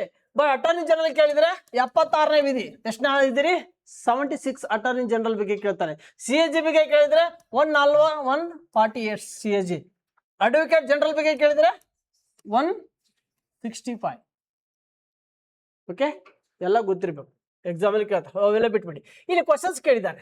ಏನು ಕ್ವಶನ್ಸ್ ಕೇಳಿದ್ದಾರೆ ನೋಡಿ. ಎಲ್ಲಾ ಸಂದರ್ಭಗಳಲ್ಲಿ ವಿನಾಮಿತಿ ಇಲ್ಲದೆ, ಎಲ್ಲಾ ಸಂದರ್ಭದ ವಿನಾಮಿತಿ ಇಲ್ಲದೆಯಾ? ಇಲ್ಲ. ಯಾವುದೇ ಕ್ವಶನ್ಸ್ ಇದು ರಾಂಗ್. ಎಲ್ಲ ಮಾತ್ರ ಬಂದ್ರೆ ಅದು ರಾಂಗೇ ಇರುತ್ತೆ. ಶಾಸಕಾಂಗದಲ್ಲಿ ವಿಷಯಗಳಲ್ಲಿ ಮಾತ್ರ ದಿಸ್ ಇಸ್ ಸ್ಟ್ರಾಟಜಿ. ಮತ್ತು ಮಾತ್ರ ಅಥವಾ ಅಂತ ಬಂದ್ರೆ 100% ಅದಲ್ಲಿ ಏನೋ ಟ್ವಿಸ್ಟ್ ಇಟ್ಟಿದ್ದಾನೆ. UPSC ಕ್ವಶನ್ ಬರ್ತಕ್ಕಂಥ ನೋಡ್ರಿ. ಯಾಕೆ ಅತಿ ಹೆಚ್ಚು ಎಲಿಮಿನೇಟರಿ ಮೆಥಡ್ ಫಾಲೋ ಮಾಡಿ ಪಾಸ್ ಆಗ್ತಾರೆ UPSC ಬೇರೆಯವರು? This is strategy. ಎಲ್ಲಾನು ಓದಿದ್ ಬಂದಿರಲ್ಲ ಎಕ್ಸಾಮ್ ಅಲ್ಲಿ. ನೀವು 10 ವರ್ಷ ಕುಂತ್ರೂ ಓದಕ್ಕಾಗಲ್ಲ. ಇಲ್ಲಿವರೆಗೂ ಏನೋ ಸರ್ಚ್ ಮಾಡ್ತಾ ಇದ್ದಾರೆ. ಇನ್ನು ತೆಲುಗುಗಳು ಕಂಡು ಬರ್ತಾ ಇದೆ, ಅಲ್ಲಿಂದ. ನೀವೇನಾಗತ್ತೆ, ನಿಮ್ ಬ್ರಾಹ್ಮ ಬಂದ್ರಾಗಲ್ಲ ಸಿಲೆಬಸ್ ಮುಗ್ಸಕ್ಕೆ. ಎಕ್ಸಾಮ್ ಅಲ್ಲಿ ಏನ್ ಬೇಕು ಗೊತ್ತಾ? ನಾನು 50% ಹೋದ್ರೆ 100% ಹೊಡಿತೀನಿ ಅಂತ ತಿಳ್ಕೊಬೇಕು. ಆರ್ಟಿಕಲ್ ಎಕ್ಸಾಂಪಲ್ ಆಗಿ ಸಂವಿಧಾನದಲ್ಲಿ ಎಷ್ಟು ಆರ್ಟಿಕಲ್ ಅದ? 395 ವಿಧಿಗಳು ಅಂತದ. ಹೌದಾ? 155 ವಿಧಿಗಳು ಗೊತ್ತಿದ್ರೆ ಸಾಕು, ನಾನು ಆಟ ಆಡ್ತೀನಿ ಬಿಡು, ಸಂವಿಧಾನದಲ್ಲಿ ಆಟ ಆಡ್ತೀನಿ. ಹೌದಿಲ್ರಿ? ಗೊತ್ತಿದೆ. ಯಾವ್ದು ಗೊತ್ತಿಲ್ಲ, ಇದೇ ಆನ್ಸರ್. ಗೊತ್ತಿದೆ, ನನ್ಗೆ ಗೊತ್ತಿದಲ್ಲ, ಇದು ಆಗ ಚಾನ್ಸೇನೇ ಇಲ್ಲ. ಇಷ್ಟೇ ಈಜಿ. ಹೌದಲ್ವಾ? ಆ ತರ ನೀವೇನ್ ಮಾಡ್ಬೇಕು? ಸ್ಟ್ರಾಟಜಿ ಯೂಸ್ ಮಾಡಿ ಎಕ್ಸಾಮ್ ಅಲ್ಲಿ ಬರಬೇಕು. ಯಾವತ್ತು ಎಲ್ಲ ಅಂತ ಬಂದಿದೆ ರಾಂಗ್, ಮಾತ್ರ ಅಂತ ಬಂದಿದೆ ರಾಂಗ್. ನೆಕ್ಸ್ಟ್, ಇವರು ಆರ್ಟಿಕಲ್ಸ್ 143 ಅಡಿಯಲ್ಲಿ ವಿವೇಚನೆಗಳನ್ನು ಚಲಾಯಿಸುವ ಹೊರತು, ನೋಡಿ, ಚಲಾಯಿಸುವ ಏನು? ಚಲಾಯಿಸದೆ ಹೊರತು ಇದನ್ನ ರಾಂಗ್. ಯಾಕಂತಂದ್ರೆ ಪ್ರೆಸಿಡೆಂಟ್ಗೆ 143 ಬರಲ್ಲ, ಅಲ್ಲಿವರೆಗೂ ಸುಪ್ರೀಂ ಕೋರ್ಟ್ ಅಲ್ಲಿ ಬರುವಂತದ್ದು. ಸಲಹೆ ಅಧಿಕಾರದ ವ್ಯಾಪ್ತಿಯಲ್ಲಿ ಬರುವಂಥದ್ದು ಅದು ಬರಲ್ಲ. ಆಮೇಲೆ ಸಂವಿಧಾನದ ಸ್ಪಷ್ಟವಾಗಿ ಬದಲಿಸದೆ ಹೊರತು, ಸೊ ಇದು ಸರಿಯಾದದ್ದು. ಯಾಕಂತಂದ್ರ ಸಂವಿಧಾನದಲ್ಲಿ ಸ್ಪಷ್ಟವಾಗಿ ಬದಲಿಸದ ಹೊರತು, ಸಂವಿಧಾನದಲ್ಲಿ ಏನ್ ಮಾಡ್ಯಾರ? ಸ್ಪಷ್ಟವಾಗಿ ವಿವರಣಾತ್ಮಕವಾಗಿ ಬದಲನೆ ಸ್ಪಷ್ಟವಾಗಿ ಕೊಟ್ಟಿದ್ದಾರೆ. ಏನು ಕೊಟ್ಟಿದ್ದಾರೆ? ಸಂವಿಧಾನದ 74/A ವಿಧಿ ಆಧಾರದ ಮೇಲೆ ಮಂತ್ರಿಮಂಡಲವು ರಾಷ್ಟ್ರಪತಿಯ ಸಲಹೆ ಮತ್ತು ಸೂಚನೆ ಕೊಡಕ್ಕೆ ಇರತಕ್ಕದ್ದು ಅಂತ ಹೇಳುತ್ತೆ. ಹಾಗಾಗಿ ರಾಷ್ಟ್ರಪತಿಯವರಿಗೆ ನಾಮ ಕಾರ್ಯಾಂಗದ ಮುಖ್ಯಸ್ಥರು, ಪ್ರಧಾನಮಂತ್ರಿಯವರು ಏನು ಮಾಡ್ತಾರೆ, ನೈಜ ಕಾರ್ಯಾಂಗದ ಮುಖ್ಯಸ್ಥರಾಗಿರುತ್ತಾರೆ ಅಂತ ಸ್ಪಷ್ಟವಾಗಿ ನಮ್ಮ ಸಂವಿಧಾನದಲ್ಲಿ ಸಂವಿಧಾನ ಸ್ಪಷ್ಟವಾಗಿ ಒದಗಿಸದೆ ಹೊರತು ಅಂತ ಕೊಟ್ಟಿದ್ದಾನೆ. ಓಕೆ, ಇಷ್ಟು ಕೂಡ ಗೊತ್ತಿರಲಿ, ಇದು ಸರಿಯಾದದ್ದು. ಸ್ವಲ್ಪ ಇಂಗ್ಲಿಷಲ್ಲಿ ಟ್ರಾನ್ಸ್ಲೇಷನ್ ಅಲ್ಲಿ ವ್ಯತ್ಯಾಸ ಇದೆ, ಸ್ವಲ್ಪ ನೋಡ್ಕೊಳ್ಳಿ. ನೆಕ್ಸ್ಟ್ ಕ್ವಶನ್ ನಂಬರ್ ಎಷ್ಟು ಮಾತಾಡ್ರಿ. ಗೌರ್ಮೆಂಟ್ ಜಾಬ್ 50,000 ರೂಪಾಯಿ ಸ್ಯಾಲ್ರಿ, ತಲೆಯಾಗಿಟ್ಟು ಹ್ಞೂ ಅನ್ಬೇಕು. ಹೌದಾ? ಬ್ಯಾಡ ಅಂತಂದ್ರೆ ಎಗ್ರೆಸ್ ಅಂಗಡಿನ ತೆಗಿಬೇಕು. ಅರ್ಥ ಆಯ್ತು? ಯಾವ ನಾಯಿನ ಕೇಳಲ್ಲ. ನಿಮ್ಗೆ ಇಂಜಿನಿಯರ್ ಇದ್ದವ್ರಿಗೆ 20,000 ರೂಪಾಯಿ ಕೊಡ್ತಾ ಇಲ್ಲ, ನಿಮ್ಗೆ ಏನ್ ಕೇಳ್ತಾನೆ? ಇಂಜಿನಿಯರ್ ಓದಿನ ಹೋಗಾಕ ಒಂದು 20,000 ಸ್ಯಾಲ್ರಿ ಕೊಟ್ರ 16 ಕೊಡ್ತೀನಿ ಬಾ, 15 ಕೊಡ್ತೀನಿ ಬಾ ಅಂತ ಅಂತಾರೆ. 50,000 ರೂಪಾಯಿ 50K ಹಾಫ್ ಸೆಂಚುರಿ ಹೊಡಿಬೇಕಾದ್ರೆ ಕಾನ್ಸ್ಟೇಬಲ್ ಆಗ್ಬೇಕು. ಕಾನ್ಸ್ಟೇಬಲ್ ಆಗ್ಬೇಕು ಏನ್ ಮಾಡ್ಬೇಕು? ಹಗಲು ರಾತ್ರಿ ಅನ್ನೋದು ಕಷ್ಟಪಡ್ಬೇಕು. ಅಂದಾಗ ಸಕ್ಸಸ್ ಆಗ್ತಿರ್ಲಿಕ್ಕೆ ಆಗಲ್ಲ. ನೋಡಿ, ಭಾರತೀಯ ಸಂವಿಧಾನದಲ್ಲಿ ಜಾತ್ಯತೀತ ಹೌದಾ ಎಂಬ ವಿಷಯಗಳು ಯಾವುದು ಉತ್ತಮವಾಗಿ ವಿವರಿಸುತ್ತದೆ. ಈ ಕೆಳಗಿನ ಯಾವುದು ಎಲ್ಲ ಅದಕ್ಕೆ ಸಂಬಂಧಪಡುತ್ತೆ. ಬಟ್ ಅವನೇನು ಕೇಳೋಣ, ಅದರಲ್ಲಿ ಇಂಪಾರ್ಟೆಂಟ್ ಉತ್ತಮವಾದದ್ದು. This is point. ಹೌದಾ? ಉತ್ತಮವಾದದ್ದು. ಹಾಗಾದ್ರೆ ಇಲ್ಲಿ ಉತ್ತಮವಾದವನ್ನು ವಿವರಿಸುತ್ತಂದಾಗ ದಂತೆ ರಾಜ್ಯ ಮತ್ತು ಧರ್ಮದ ಏನಿದೆ ಪ್ರತ್ಯೇಕತೆ ಇದೆ. ಇದೆಯಾ? ಇಲ್ಲ, ಆದ್ರೆ ಬೇರೆ ಇದೆ. ರಾಜ್ಯದ ಎಲ್ಲಾ ಧರ್ಮಗಳನ್ನು ಸಮಾನವಾಗಿ ಗುರುತಿಸುತ್ತದೆ ಮತ್ತು ಎಲ್ಲರಿಗೂ ಬೆಂಬಲವನ್ನು ನೀಡುತ್ತಿದೆ. ದಿಸ್ ಇಸ್ ಎಲ್ಲ ಈಕ್ವಲ್ ಆಗಿ ಇಂಡಿಯಾದಾಗಿದೆ, ಈಕ್ವಲ್ ಆಗಿ. ದಿಸ್ ಇಸ್ ರೈಟ್, ಇದು ರೈಟ್. ನೋಡೋಣ, ಧರ್ಮವನ್ನು ಸಾರ್ವಜನಿಕರ ಜೀವನದಿಂದ ನಿಷೇಧಿಸಲಾಗಿದೆ. ಸಾರ್ವಜನಿಕ ಪಬ್ಲಿಕ್ ಜೀವನದ ನಿಷೇಧ ಇಲ್ಲ. ಆಮೇಲೆ ಧರ್ಮ ಮತ್ತು ರಾಜ್ಯವು ಒಂದೇ ಆಗಿರುತ್ತದೆ. ಸೊ ಯಾವುದು ಸಾಧ್ಯನೇ ಇಲ್ಲ. ಧರ್ಮ ಮತ್ತು ರಾಜ್ಯ ಒಂದೇ ಆಗಿರುತ್ತಾನೆ, ಒಂದೇ ಇರಕ್ಕೆ ಚಾನ್ಸ್ ಇಲ್ಲ. ಹಾಗಾಗಿ ಇದೇನ್ರಿ ಬಾಳಿಪೊಡಿ. ಹಾಗಾದ್ರೆ ಜಾತ್ಯತೀತ ಎಂಬ ಪದ ಭಾರತ ಸಂವಿಧಾನದಲ್ಲಿ 42ನೇ ಏನು ತಿದ್ದುಪಡಿ ಮಾಡಿ 1976 ಅಲ್ಲಿ ಎಲ್ಲಿ ಸೇರ್ಪಡೆ ಮಾಡಿದೀವ್ರಿ? ಪೂರ್ವ ಪೀಠಿಕೆಯಲ್ಲಿ. ಎಲ್ಲಿ? ಪೂರ್ವ ಪೀಠಿಕೆಯಲ್ಲಿ. ಎಲ್ಲಿ? ಪೂರ್ವ ಪೀಠಿಕೆ ಪ್ರಿಯಂಬಲ್ಸ್ ನಲ್ಲಿ ಸೇರ್ಪಡೆ ಮಾಡಿದೀವಿ. ಹಾಗಾದ್ರೆ ಸಂವಿಧಾನದಲ್ಲಿ ಜಾತ್ಯತೀತ ಎಂಬ ಪದ ಎಲ್ಲೆಲ್ಲಿದೆ? ಸಂವಿಧಾನದಲ್ಲಿ ಜಾತ್ಯತೀತ ಪದ ಎಂಬ ಎಲ್ಲೆಲ್ಲಿದೆ? ರಾಜ್ಯ ನಿರ್ದೇಶಕ ತತ್ವಗಳು ಮತ್ತು ಮೂಲಭೂತ ಹಕ್ಕುಗಳು ಮತ್ತು ಪೂರ್ವ ಪೀಠಿಕೆಗಳು. ಎಕ್ಸಾಮಿಗೆ ಕೇಳಿದ್ದಾರೆ. ಯಾಕೆ ಈಗ ಯಾಕೆ ಬೇಕು? ಎದಕ್ ಬೇಕು? ಕಲ್ತೊಂದು ಆಗ್ತೇ ನಿಮಗೆ. ಓಕೆನಾ? ಇದು ಕರೆಕ್ಟ್ ಆಯ್ತಾ? ಓಕೆ, ನೆಕ್ಸ್ಟ್ ಇದೇನು? ಜೆಟ್ ಸ್ಟ್ರೀಮ್ಸ್ ಗಳ ಬಗ್ಗೆ ಕೆಳಗಿನ ಅವುಗಳನ್ನು ಬರೆಸಿ. ಇದು ಎಲ್ಲಿ ಕಂಡು ಬರುತ್ತೆ? ಜೆಟ್ ಸ್ಟ್ರೀಮ್ಸ್ ಎಲ್ಲಿ ಕಂಡು ಬರುತ್ತೆ? ಎಲ್ಲಿ ಬರ್ತಂದ್ರೆ ಈ ಅಂಟಾರ್ಟಿಕ್ ಖಂಡಗಳಲ್ಲಿ, ದಕ್ಷಿಣ ಅಮೆರಿಕ ಖಂಡ ಬರ್ತಾವಲ್ಲ ಆ ಭಾಗ ಮತ್ತು ಕೆಲವೊಂದಷ್ಟು ಬೇರೆ ಬೇರೆ ಹಂಚಿಕೆ ಆಗಿದೆ. ಓಕೆನಾ ಸರ್? ಹಾಗಾದ್ರೆ ಇದು ಸಮಭಾಜಕ ವೃತ್ತ. ಯಾವ್ದ್ರಿ ಇದು? ಸಮಭಾಜಕ ವೃತ್ತ. ಇಲ್ಲಿ ಸ್ಟೇಟ್ಮೆಂಟ್ ಏನು ಕೊಟ್ಟಿದ್ದಾರೆ ನೋಡಿ, ಈ ಸರಿ ಯಾವ್ದಂತ ಕೇಳಿದ್ದಾನೆ. ಹಾಗಾದ್ರೆ ನಿಮ್ಗೆ ಗೊತ್ತಿರಬೇಕು ಯಾವ್ದು ಸರಿ ಇದೆ ಅಂತ ಗೊತ್ತಿರಬೇಕು. ಇಲ್ಲಿ ಎಕ್ಸಾಮ್ ಅಲ್ಲಿ ಕೇಳಿದ್ದಾರೆ ನೋಡಿ. ಇವು ಮೇಲಿನ ಉಷ್ಣವಲಯದಲ್ಲಿ ಹೆಚ್ಚಿನ ಎತ್ತರದ ಗಾಳಿಗಳಿರುತ್ತವೆ. ಹೌದಾ? ಈಗ ಈ ಸಮಭಾಜಕ ವೃತ್ತ ಇದೆಯಲ್ಲ, ಉಷ್ಣವಲಯ, ಇಲ್ಲಿ 0 ಡಿಗ್ರಿ ಇದೆ. ಏನಿದೆ ರೀ? 0 ಡಿಗ್ರಿ. ಈ 0 ಡಿಗ್ರಿಯ ಮೇಲ್ಗಡೆ ಆಗಿರ್ಬೋದು, 0 ಡಿಗ್ರಿಯ ಕೆಳಗಡೆ ಆಗಿರ್ಬೋದು. ಇದೇನಿದೆ ರೀ? ಉಷ್ಣವಲಯ ಇದೆ. ಈ ಉಷ್ಣವಲಯದಲ್ಲಿ ಏನಿದೆ ಅಲ್ಲಿ ಅಂದ್ರೆ ಎಕ್ಸಾಮ್ ಅಲ್ಲಿ ಕೊಟ್ಟಿದೆ, ಎತ್ತರದ ಗಾಳಿಗಳಾಗಿರುತ್ತದೆ. ಸರಿಯಾದದ್ದು. ಉಷ್ಣವಲಯದಲ್ಲಿ ಜಾಸ್ತಿ ಇದಿರುತ್ತೆ. ಆಮೇಲೆ ಅಲ್ಲಿ ಯಾಕಂತಂದ್ರೆ ಅಲ್ಲಿ ಶೂನ್ಯ ಇದಿರೋದ್ರಿಂದ ಟೆಂಪರೇಚರ್ ಏನಾಗತ್ತ, ಶೀತ ಕೋಲ್ಡೆಸ್ಟ್ ಏನಿದೆ 0 ಇರುತ್ತೆ. ಹಾಗಾಗಿ ಅಲ್ಲಿ ಜಾಸ್ತಿ ಎತ್ತರದ ಗಾಳಿ. ಅವುಗಳು ಭಾರತದಲ್ಲಿ ಮಾನ್ಸೂನ್ ಆರಂಭದಲ್ಲಿ ಮತ್ತು ಹಿಂತೆಗೆದುಕೊಳ್ಳುವಿಕೆ ಮೇಲೆ ಪ್ರಭಾವ ಬೀರುತ್ತೆ. 100%. ಇದನ್ನು ಕೂಡ ರೈಟ್. ಸೊ ಇವು ದಕ್ಷಿಣ ಗೋಳಾರ್ಧದಲ್ಲಿ ಮಾತ್ರ. This is point. ಮಾತ್ರ ಬಂದಿದೆ ಅಲ್ಲಿ 100% ತರ.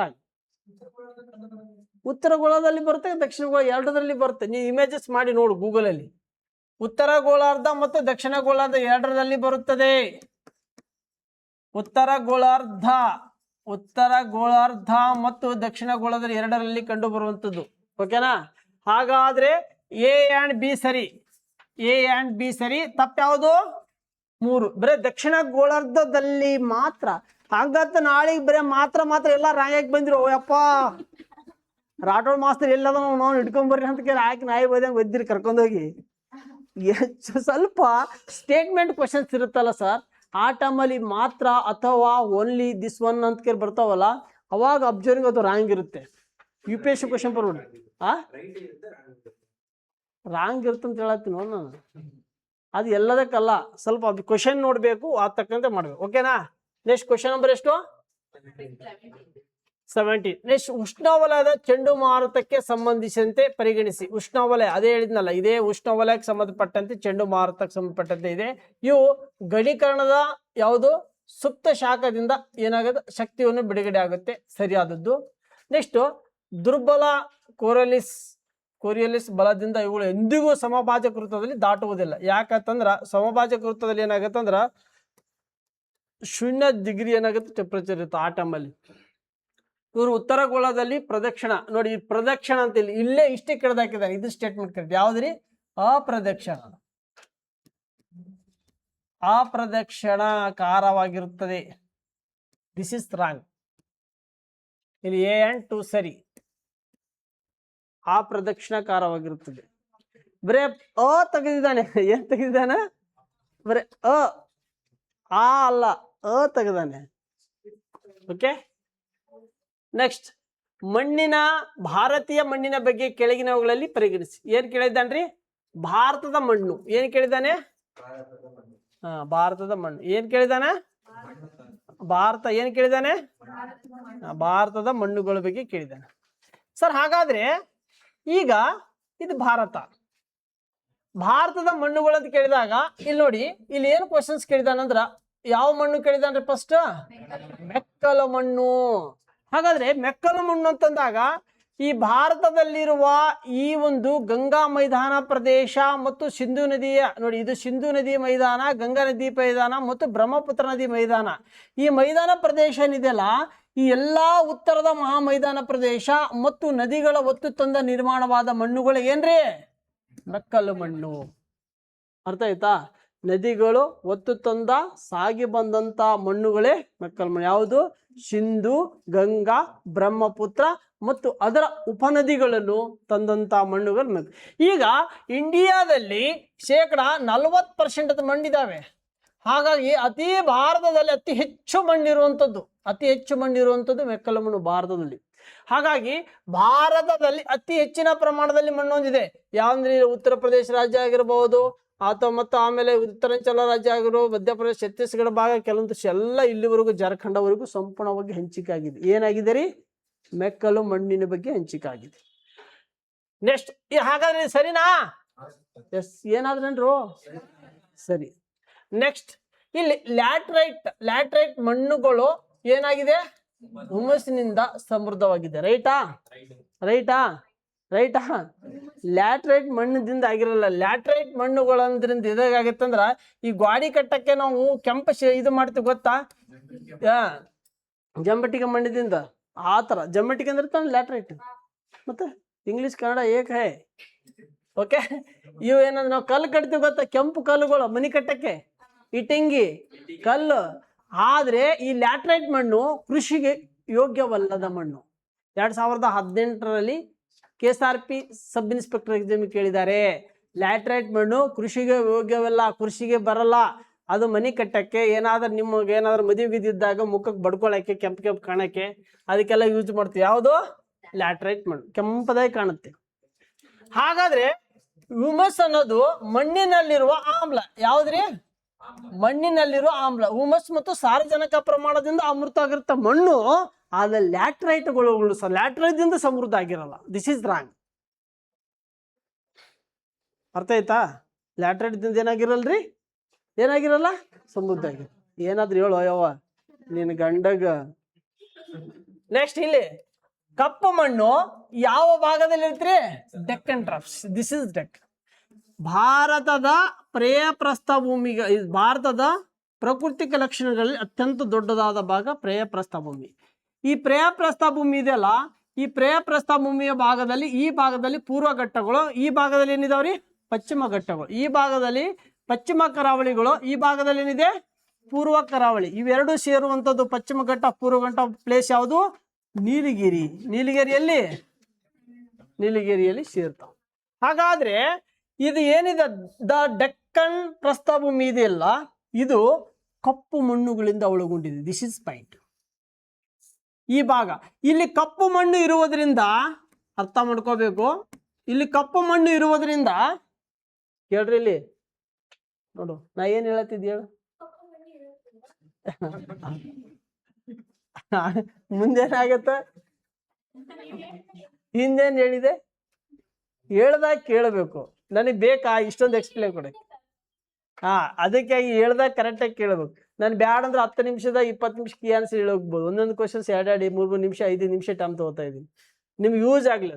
ಈ ಕಪ್ಪು ಮಣ್ಣು ಈ ಭಾಗದಲ್ಲಿ, ಈ ಕಪ್ಪು ಮಣ್ಣು ದ ಡೆಕ್ಕನ್ ಡ್ರಾಫ್ಟ್ನಲ್ಲಿ ಇರುವುದರಿಂದ ಅತಿ ಹೆಚ್ಚಿನ ಪ್ರಮಾಣದಲ್ಲಿ ಇಲ್ಲಿ ಹತ್ತಿವನ್ನು ಬೆಳಿತೀವಿ. ಹಾಗಾಗಿ ಇದಕ್ಕೆ ಏನಂತ ಕರಿತೀರಿ, ದ ರೇಗರ್ ಮಣ್ಣು ಅಥವಾ ಬ್ಲ್ಯಾಕ್ ಸಾಯಿಲ್ ಅಂತ ಕರಿತೀವಿ. ಹಾಗಾದ್ರೆ ಇಲ್ಲೇ ಯಾಕೆ ಹತ್ತಿ ಬೆಳಿತಾರಂದ್ರೆ, ಹತ್ತಿ ಈ ಭಾಗದಲ್ಲಿ ನೀರನ್ನು ಹಿಡಿದಿಟ್ಟುಕೊಳ್ಳುವ ಸಾಮರ್ಥ್ಯ ಜಾಸ್ತಿ ಇದೆ, ಡೆನ್ಸಿಟಿ ಜಾಸ್ತಿ, ನೀರನ್ನು ಹಿಡಿದಿಟ್ಟುಕೊಳ್ಳುತ್ತೆ. ನೀರನ್ನು ಹಿಡಿದಿಟ್ಟುಕೊಂಡು ಯಾವ ಸಂದರ್ಭದಲ್ಲಿ ನೀರನ್ನು ಹತ್ತಿಗಳಿಗೆ ಸೂಕ್ತ ಬೇಕೋ ಆ ಟೈಮಲ್ಲಿ ಚೂರು ನೀರು ಕೊಡ್ತಾ, ಅಂತ ನೀರನ್ನು ಹಿಡಿದಿಟ್ಟುಕೊಳ್ಳೋ ಕೆಪಾಸಿಟಿ ಇದೆ ಈ ಭಾಗದಲ್ಲಿ. ಹಾಗಾಗಿ ಇದ್ರ ಭಾಗದ ಬಗ್ಗೆ ಅತಿ ಹೆಚ್ಚು ಕ್ವಶನ್ಸ್ಗಳು ಕೇಳ್ತಾರೆ. ಎಕ್ಸಾಮ್ಗಳಲ್ಲಿ ಏನು ಬಂದಿದ್ದಾರೆ, ಅತಿ ಹೆಚ್ಚು ಕ್ವಶನ್ಸ್ಗಳು ಕೇಳಿದ್ದಾರೆ. ಹಾಗಾದ್ರೆ ಸ್ಟೇಟ್ಮೆಂಟ್ ಸರಿಯೋ ತಪ್ಪ? ಸರಿ. ಈ ತಪ್ಪು ಯಾವುದು? ಇಲ್ಲಿ ಸರಿ ಕೇಳಿದ್ದಾರೆ. ಯಾವ ಸರಿ ರೀ? 1 and 3, 1 ಮತ್ತು 3 ಎಲ್ಲಿದೆ? ತಪ್ಪು ಯಾವ್ದಿದೆ? ಲ್ಯಾಟ್ರೈಟ್ ಮಣ್ಣು. ಲ್ಯಾಟ್ರೈಟ್ ಮಣ್ಣದಿಂದ ಹುಮ್ಮಸ್ ಆಗಿಲ್ಲ. ಎಲ್ಲಾ ಮಣ್ಣುಗಳಲ್ಲಿ ಆಮ್ಲ ಇರುತ್ತೆ ಹುಮ್ಮಸ್, ಬಟ್ ಅದರಿಂದ ಸಮೃದ್ಧ ಆಗಿರಲ್ಲ. This is point. ಲ್ಯಾಟ್ರೈಟ್ ಮಣ್ಣು ಜಂಬಂಟಿಗೆ ಮಣ್ಣು ಇರೋದು. ಇನ್ನೊಂದ್ಸಾರಿ ಪದೇ ಹೇಳ್ತೀನಿ, ಉತ್ತರ ಕರ್ನಾಟಕದ ಮನಿಗಳು ಕಟ್ತಾರೆ, ಕಲ್ಲು ನೋಡಿದಿರಾ? ಚೀರಾ ಬಂಡಿ ಕಲ್ಲು ಅಂತ ಕರೀತಾರೆ. ಏನ್ ಕರೀತಾರೆ?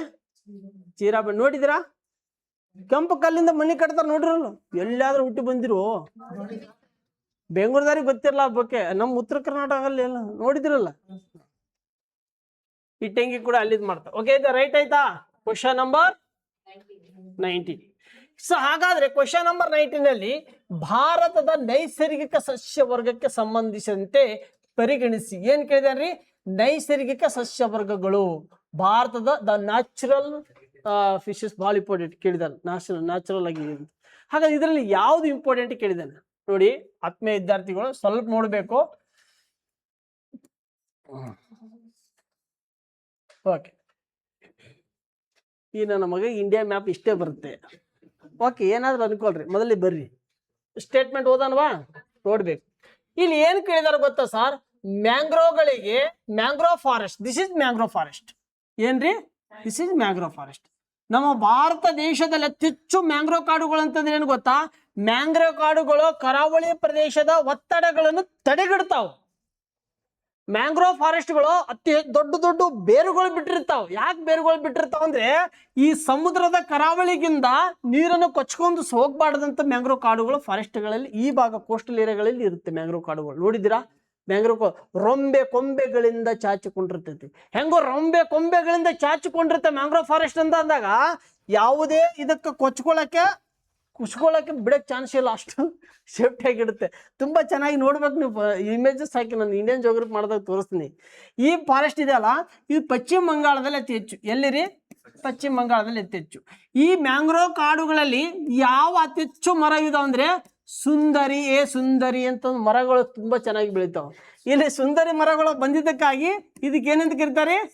ಸುಂದರ ಬರ್ನ್ಸ್ ಅಂತ ಕರಿತೀವಿ. ಅತಿ ಹೆಚ್ಚು ಸುಂದರ ಬರ್ನ್ಸ್ ಕಂಡು ಬರೋದು ಈ ಭಾಗದಲ್ಲಿ. ಸುಂದರ ಬರ್ನ್ಸ್ ರಾಷ್ಟ್ರೀಯ ಉದ್ಯಾನವನ ಕೂಡ ಇದೆ. ಎಲ್ಲಿ? ಪಶ್ಚಿಮ ಬಂಗಾಳದಲ್ಲಿ. ಹಾಗಾದ್ರೆ ಒಂದೇ ಸ್ಟೇಟ್ಮೆಂಟು, ಈ ಮ್ಯಾಂಗ್ರೋವ್ ಫಾರೆಸ್ಟ್ ಬರಬೇಕಾದ್ರೆ ಅಲ್ಲಿ ಏನ್ ಬೇಕ್ರಿ? ಸಿಹಿ ನೀರೇ ಬೇಕು, ಉಪ್ಪು ನೀರು ಬೇಕು. ಕರಾವಳಿದಿಂದ ಉಪ್ಪು ನೀರು, ಭೂಮಿದಿಂದ ಸಿಹಿ ನೀರು ಎರಡೂ ಕೂಡ ಬೇಕು. 2 ವಾಟರ್ ಬೇಕು. ಓನ್ಲಿ ಸಿಹಿ ವಾಟರ್ ಆಗಲ್ಲ, ಇನ್ನೊಂದು ಸಾಲ್ಟ್ ವಾಟರ್ ಕೂಡ ಆಗಲ್ಲ, 2 ಬೇಕು. ನೆಕ್ಸ್ಟ್ ಇನ್ನೊಂದು ಏನಪ್ಪಾ ಅಂದ್ರ, ಉಷ್ಣವಲಯದಲ್ಲಿ ಪತನಶೀಲ ಕಾಡುಗಳು. ಏನ್ರಿ? ಪತನಶೀಲ ಕಾಡುಗಳು ಏನಿದಾವೋ ಮಾನ್ಸೂನ್ ಕಾಡುಗಳೆಂದು ಕರಿತೀವಿ. ಹಾಗಾದ್ರೆ ಪತನಶೀಲ ಕಾಡು ಹುಡುಗರು ಅರ್ಥನೇ ಆಗಲ್ಲ. ಎಲೆ ಉದುರುವ ಫಾರೆಸ್ಟ್. ಭಾರತ ದೇಶದಲ್ಲಿ ಅತಿ ಹೆಚ್ಚು ಫಾರೆಸ್ಟ್ ಇದು. ಭಾರತ ದೇಶದಲ್ಲಿರುವ ಅತ್ಯಂತ ಹೆಚ್ಚು ಯಾವುದು ಸ್ವಾಭಾವಿಕ ಸಸ್ಯವರ್ಗ ಐತಂದ್ರೆ ಅದು ಪತನಶೀಲ ಫಾರೆಸ್ಟ್. ಈ ಪತನಶೀಲ ಫಾರೆಸ್ಟ್ ದಲ್ಲಿ ಶ್ರೀಗಂಧದ ಮರ ಕಂಡು ಬರುತ್ತದೆ. This is important KS questions. ಶ್ರೀಗಂಧದ ನಾಡು, ಶ್ರೀಗಂಧದ ಬೀಡು, ಗೊತ್ತಿಲ್ಲಪ್ಪ. ಪತನಶೀಲದ ಕಾಡುಗಳು ಎಲೆ ಉದುರುವ ಸ್ವಾಭಾವಿಕ ಸಸ್ಯವರ್ಗಗಳು. ಹೌದಾ? ಹಾಗಾದ್ರೆ ಅದಕ್ಕೆ ಮಾನ್ಸೂನ್ ಕಾಡುಗಳೆಂದು ಕೂಡ ಕರಿತೀವಿ. ಓಕೆ, ಸರಿನಾ? ಎ ಸರಿ ಇದೆಯಾ ಸರ್? ಬಿ ಸರಿ ಇದೆಯಾ? This is right. ಹಾಗಾದ್ರೆ ಮುಳ್ಳಿನ ಕಾಡುಗಳು ಮುಖ್ಯವಾಗಿ ಪಶ್ಚಿಮ ಘಟ್ಟಗಳಲ್ಲಿ ಕಂಡು ಬರುತ್ತವೆ. ಎಂತ ನನ್ನ ಮಗಳ ಎಕ್ಸಾಮ್ ಬರೆದ್ರೆ ಪಾಸ್ ಮಾಡ್ತಾಳೆ. ಹೌದಕ್ಕ? ಅದಕ್ಕೆ ಓದಕ್ಕ ಅಂತ ಹೇಳೋದು. ನೀನು ಅದು ಬಿಟ್ಟಿಗೆ PhD ಮಾಡಕ್ ಹೋದ್ರೆ ಕೇಳಿನಿ. ಮುಳ್ಳಿನ ಕಾಡುಗಳು ಮುಖ್ಯವಾಗಿ ಪಶ್ಚಿಮ ಘಟ್ಟಗಳಲ್ಲಿ ಕಂಡು ಬರುತ್ತದೆ. ಪಶ್ಚಿಮ ಘಟ್ಟ ಎನ್ನುವುದು ಎವರಿಗ್ರೀನ್ ಫಾರೆಸ್ಟ್. ಹೌದಿಲ್ಲ ಸರ್? ಬರೇ ಫಾರೆಸ್ಟ್ ದಿಂದ ಪಶ್ಚಿಮ ಘಟ್ಟ ಇರುತ್ತೆ, ಮುಳ್ಳಿನ ಅಲ್ಲಿ ಯಾಕೆ ಬರುತ್ತ? ಹೌದಲ್ರಿ? ಹಾಗಾದ್ರೆ ಇದು ರಾಂಗ್ ಅಲ್ಲ. ಮುಳ್ಳಿನ ಕಾಡುಗಳು ಕಂಡು ಬರೋದು ಎಲ್ಲಿ? ಮರುಭೂಮಿಯ ಪ್ರದೇಶದಲ್ಲಿ. ಎಲ್ಲಿ ಕಂಡು ಬರುತ್ತೀರಿ? ಮರುಭೂಮಿಯ ಪ್ರದೇಶ. ಹಾಗಾದ್ರೆ ಭಾರತ ದೇಶದಲ್ಲಿರುವ ಮರುಭೂಮಿ ಭಾಗ ಈ ಪ್ರದೇಶದಲ್ಲಿ. ನಮ್ಮ ದೇಶದ ಒಂದೇ ಒಂದು ಮರುಭೂಮಿ ಇದೆ. ಒಂದು ಕಡೆ ಪಾಕ್ ಇದೆ, ಇನ್ನೊಂದು ಕಡೆ ಭಾರತ ಇದೆ. ಈ ಎರಡು ರಾಷ್ಟ್ರ ಮಧ್ಯದಲ್ಲಿ ಯಾವ ಮರುಭೂಮಿ ಇದೆ ರೀ? ಥಾರ್ ಮರುಭೂಮಿ ಇದೆ.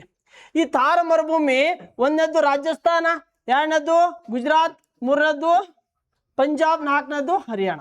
ರಾಜಸ್ಥಾನ, ಗುಜರಾತ್, ಪಂಜಾಬ್, ಹರಿಯಾಣ 4 ರಾಜ್ಯ. ಆದರೆ ರಾಜಸ್ಥಾನದಲ್ಲಿ 65% ಹೆಚ್ಚು ಈ ಮರುಭೂಮಿ ಇದೆ. ಅದು ಥಾರ್ ಮರುಭೂಮಿ ಎಂದು ಕರೆಯಲಾಗುತ್ತದೆ. ಅರ್ಥ ಆಯ್ತಾ? ಈ ಥಾರ್ ಮರುಭೂಮಿಗಳಲ್ಲಿ ಕಂಡು ಬರುವಂತ ಗಿಡಗಳ ಮರಗಳಂದ್ರೆ ಅಲ್ಲೆಲ್ಲ ಮುಳ್ಳು ಕಡ್ಡೆಗಳಿಂದ ಇರುತ್ತೆ. ಜಾಲಿ ಗಿಡ, ಖರ್ಜೂರಿ ಗಿಡ, ಒಣ ಪ್ರದೇಶ ಇರ್ತಾವಲ್ಲ, ಪಾಪಸ್ ಕಳ್ಳಿ 2016ರಲ್ಲಿ DR ಕಾನ್ಸ್ಟೇಬಲ್ ಎಕ್ಸಾಮ್ ಕೇಳಿದಾನೆ. ಕಳ್ಳಿ ಮರ ಎಲ್ಲಿ ಕಂಡು ಬರುತ್ತದೆ? ಮರುಭೂಮಿ ಪ್ರದೇಶ. ಕೇಳಿದಾರೆ, ಕ್ವಶನ್ ಬರ್ತಕ್ಕ ನೋಡಿ, ಕೇಳಿದ್ದಾರೆ. ಹಾಗಾಗಿ ಈ ಥಾರ್ ಮರುಭೂಮಿಯ ಭಾಗದಲ್ಲಿ ಕಂಡು ಬರುತ್ತೆ. ಹೌದಲ್ರಿ? ಥಾರ್ ಮರುಭೂಮಿ. ಈ ಥಾರ್ ಮರುಭೂಮಿ ಪ್ರದೇಶದಲ್ಲಿ ಸುತ್ತಲೂ ನೀರುಗಳು ಕಂಡು ಬರುತ್ತದೆ. ಸುತ್ತಲೂ ಮರುಭೂಮಿ ಕಂಡು ಬರುತ್ತೆ, ಮಧ್ಯದಲ್ಲಿ ಚೂರು ನೀರು ಕಂಡು ಬರುತ್ತೆ. ಅದಕ್ಕೆ ನಾವು ಏನು ಕರಿತೀವಿ? ಓಯಾಸಿಸ್ ಅಂತ ಕರಿತೀವಿ. ಏನು ಕರಿತೀವಿ? ಓಯಾಸಿಸ್. ಹಾಗಾದ್ರೆ ಥಾರ್ ಮರುಭೂಮಿಯಲ್ಲಿ ಮರೀಚಿಕೆ, ಯಾವ ಚಿಕೆ ರೀ? ಮರೀಚಿಕೆಗಳು ಕಂಡು ಬರುತ್ತದೆ. ವಾಟಿದ್ದ ಮರೀಚಿಕೆ ಸೈನ್ಸ್ ಅಲ್ಲಿ ಓದ್ತೀರಿ. ಮರೀಚಿಕೆ ಅಂದ್ರೆ ಏನು? ಒಟ್ಟು ಸಂಪೂರ್ಣ ಆಂತರಿಕ ಪ್ರತಿಫಲನ, ಒಟ್ಟು ಸಂಪೂರ್ಣ ಪ್ರತಿಫಲನ ಮರೀಚಿಕೆ ಅಂತಂದಾಗ ನೋಡ್ಬೇಕು. ಈಗ ನಾವು ತುಂಬಾ ದೂರ್ಲಿದ್ ಕುಂತಾಗ ಅಲ್ಲಿ ಚೂರು ಬೆಂಕಿ ಬಿದ್ದಂಗೆ ಕಾಣ್ತಾ ಇರುತ್ತೆ, ನೋಡಿದ್ದೀರಾ? ಆ ಥರ. ಅಥವಾ ಈ ಡಾಂಬರ್ ರೋಡ್ ಮುಖ ನೋಡಿದಾಗ ಅಲ್ಲಿ ಒಂಚೂರು ಏನೋ ಕಾಣುತ್ತೆ, ನೀರು ಬಿದ್ದ, ಅದಕ್ಕೇನಂತೆ ಮರೀಚಿಕೆ ಅಂತ ಕರಿತೀವಿ. ಒಟ್ಟು ಆಂತರಿಕ ಪ್ರತಿಫಲನ ಕರಿತೀವಿ. ಈ ಥಾರ್ ಮರುಭೂಮಿಯಲ್ಲಿ ಕಂಡು ಬರುವಂತ ಅತ್ಯಂತ ಪವಿತ್ರವಾದ ಪ್ರಾಣಿ ನಿಮಗೆ ನನಗೆ ಎಲ್ಲರಿಗೆ ಯಾವುದು? ಒಂಟೆ. ಹಾಗಾದ್ರೆ ಒಂಟೆ ಫೇಮಸ್. ಆದ್ರೆ ಒಂಟೆ ಮರುಭೂಮಿಯ ಹಡಗು ಎಂದು ಕರಿತೀವಿ. ಏನಂತ ಕರಿತೀವಿ? ಮರುಭೂಮಿಯ ಹಡಗು ಅಂತ ಕರಿತೀವಿ. ಒಂಟೆ ಏನಂತ ಕರಿತೀವಿ?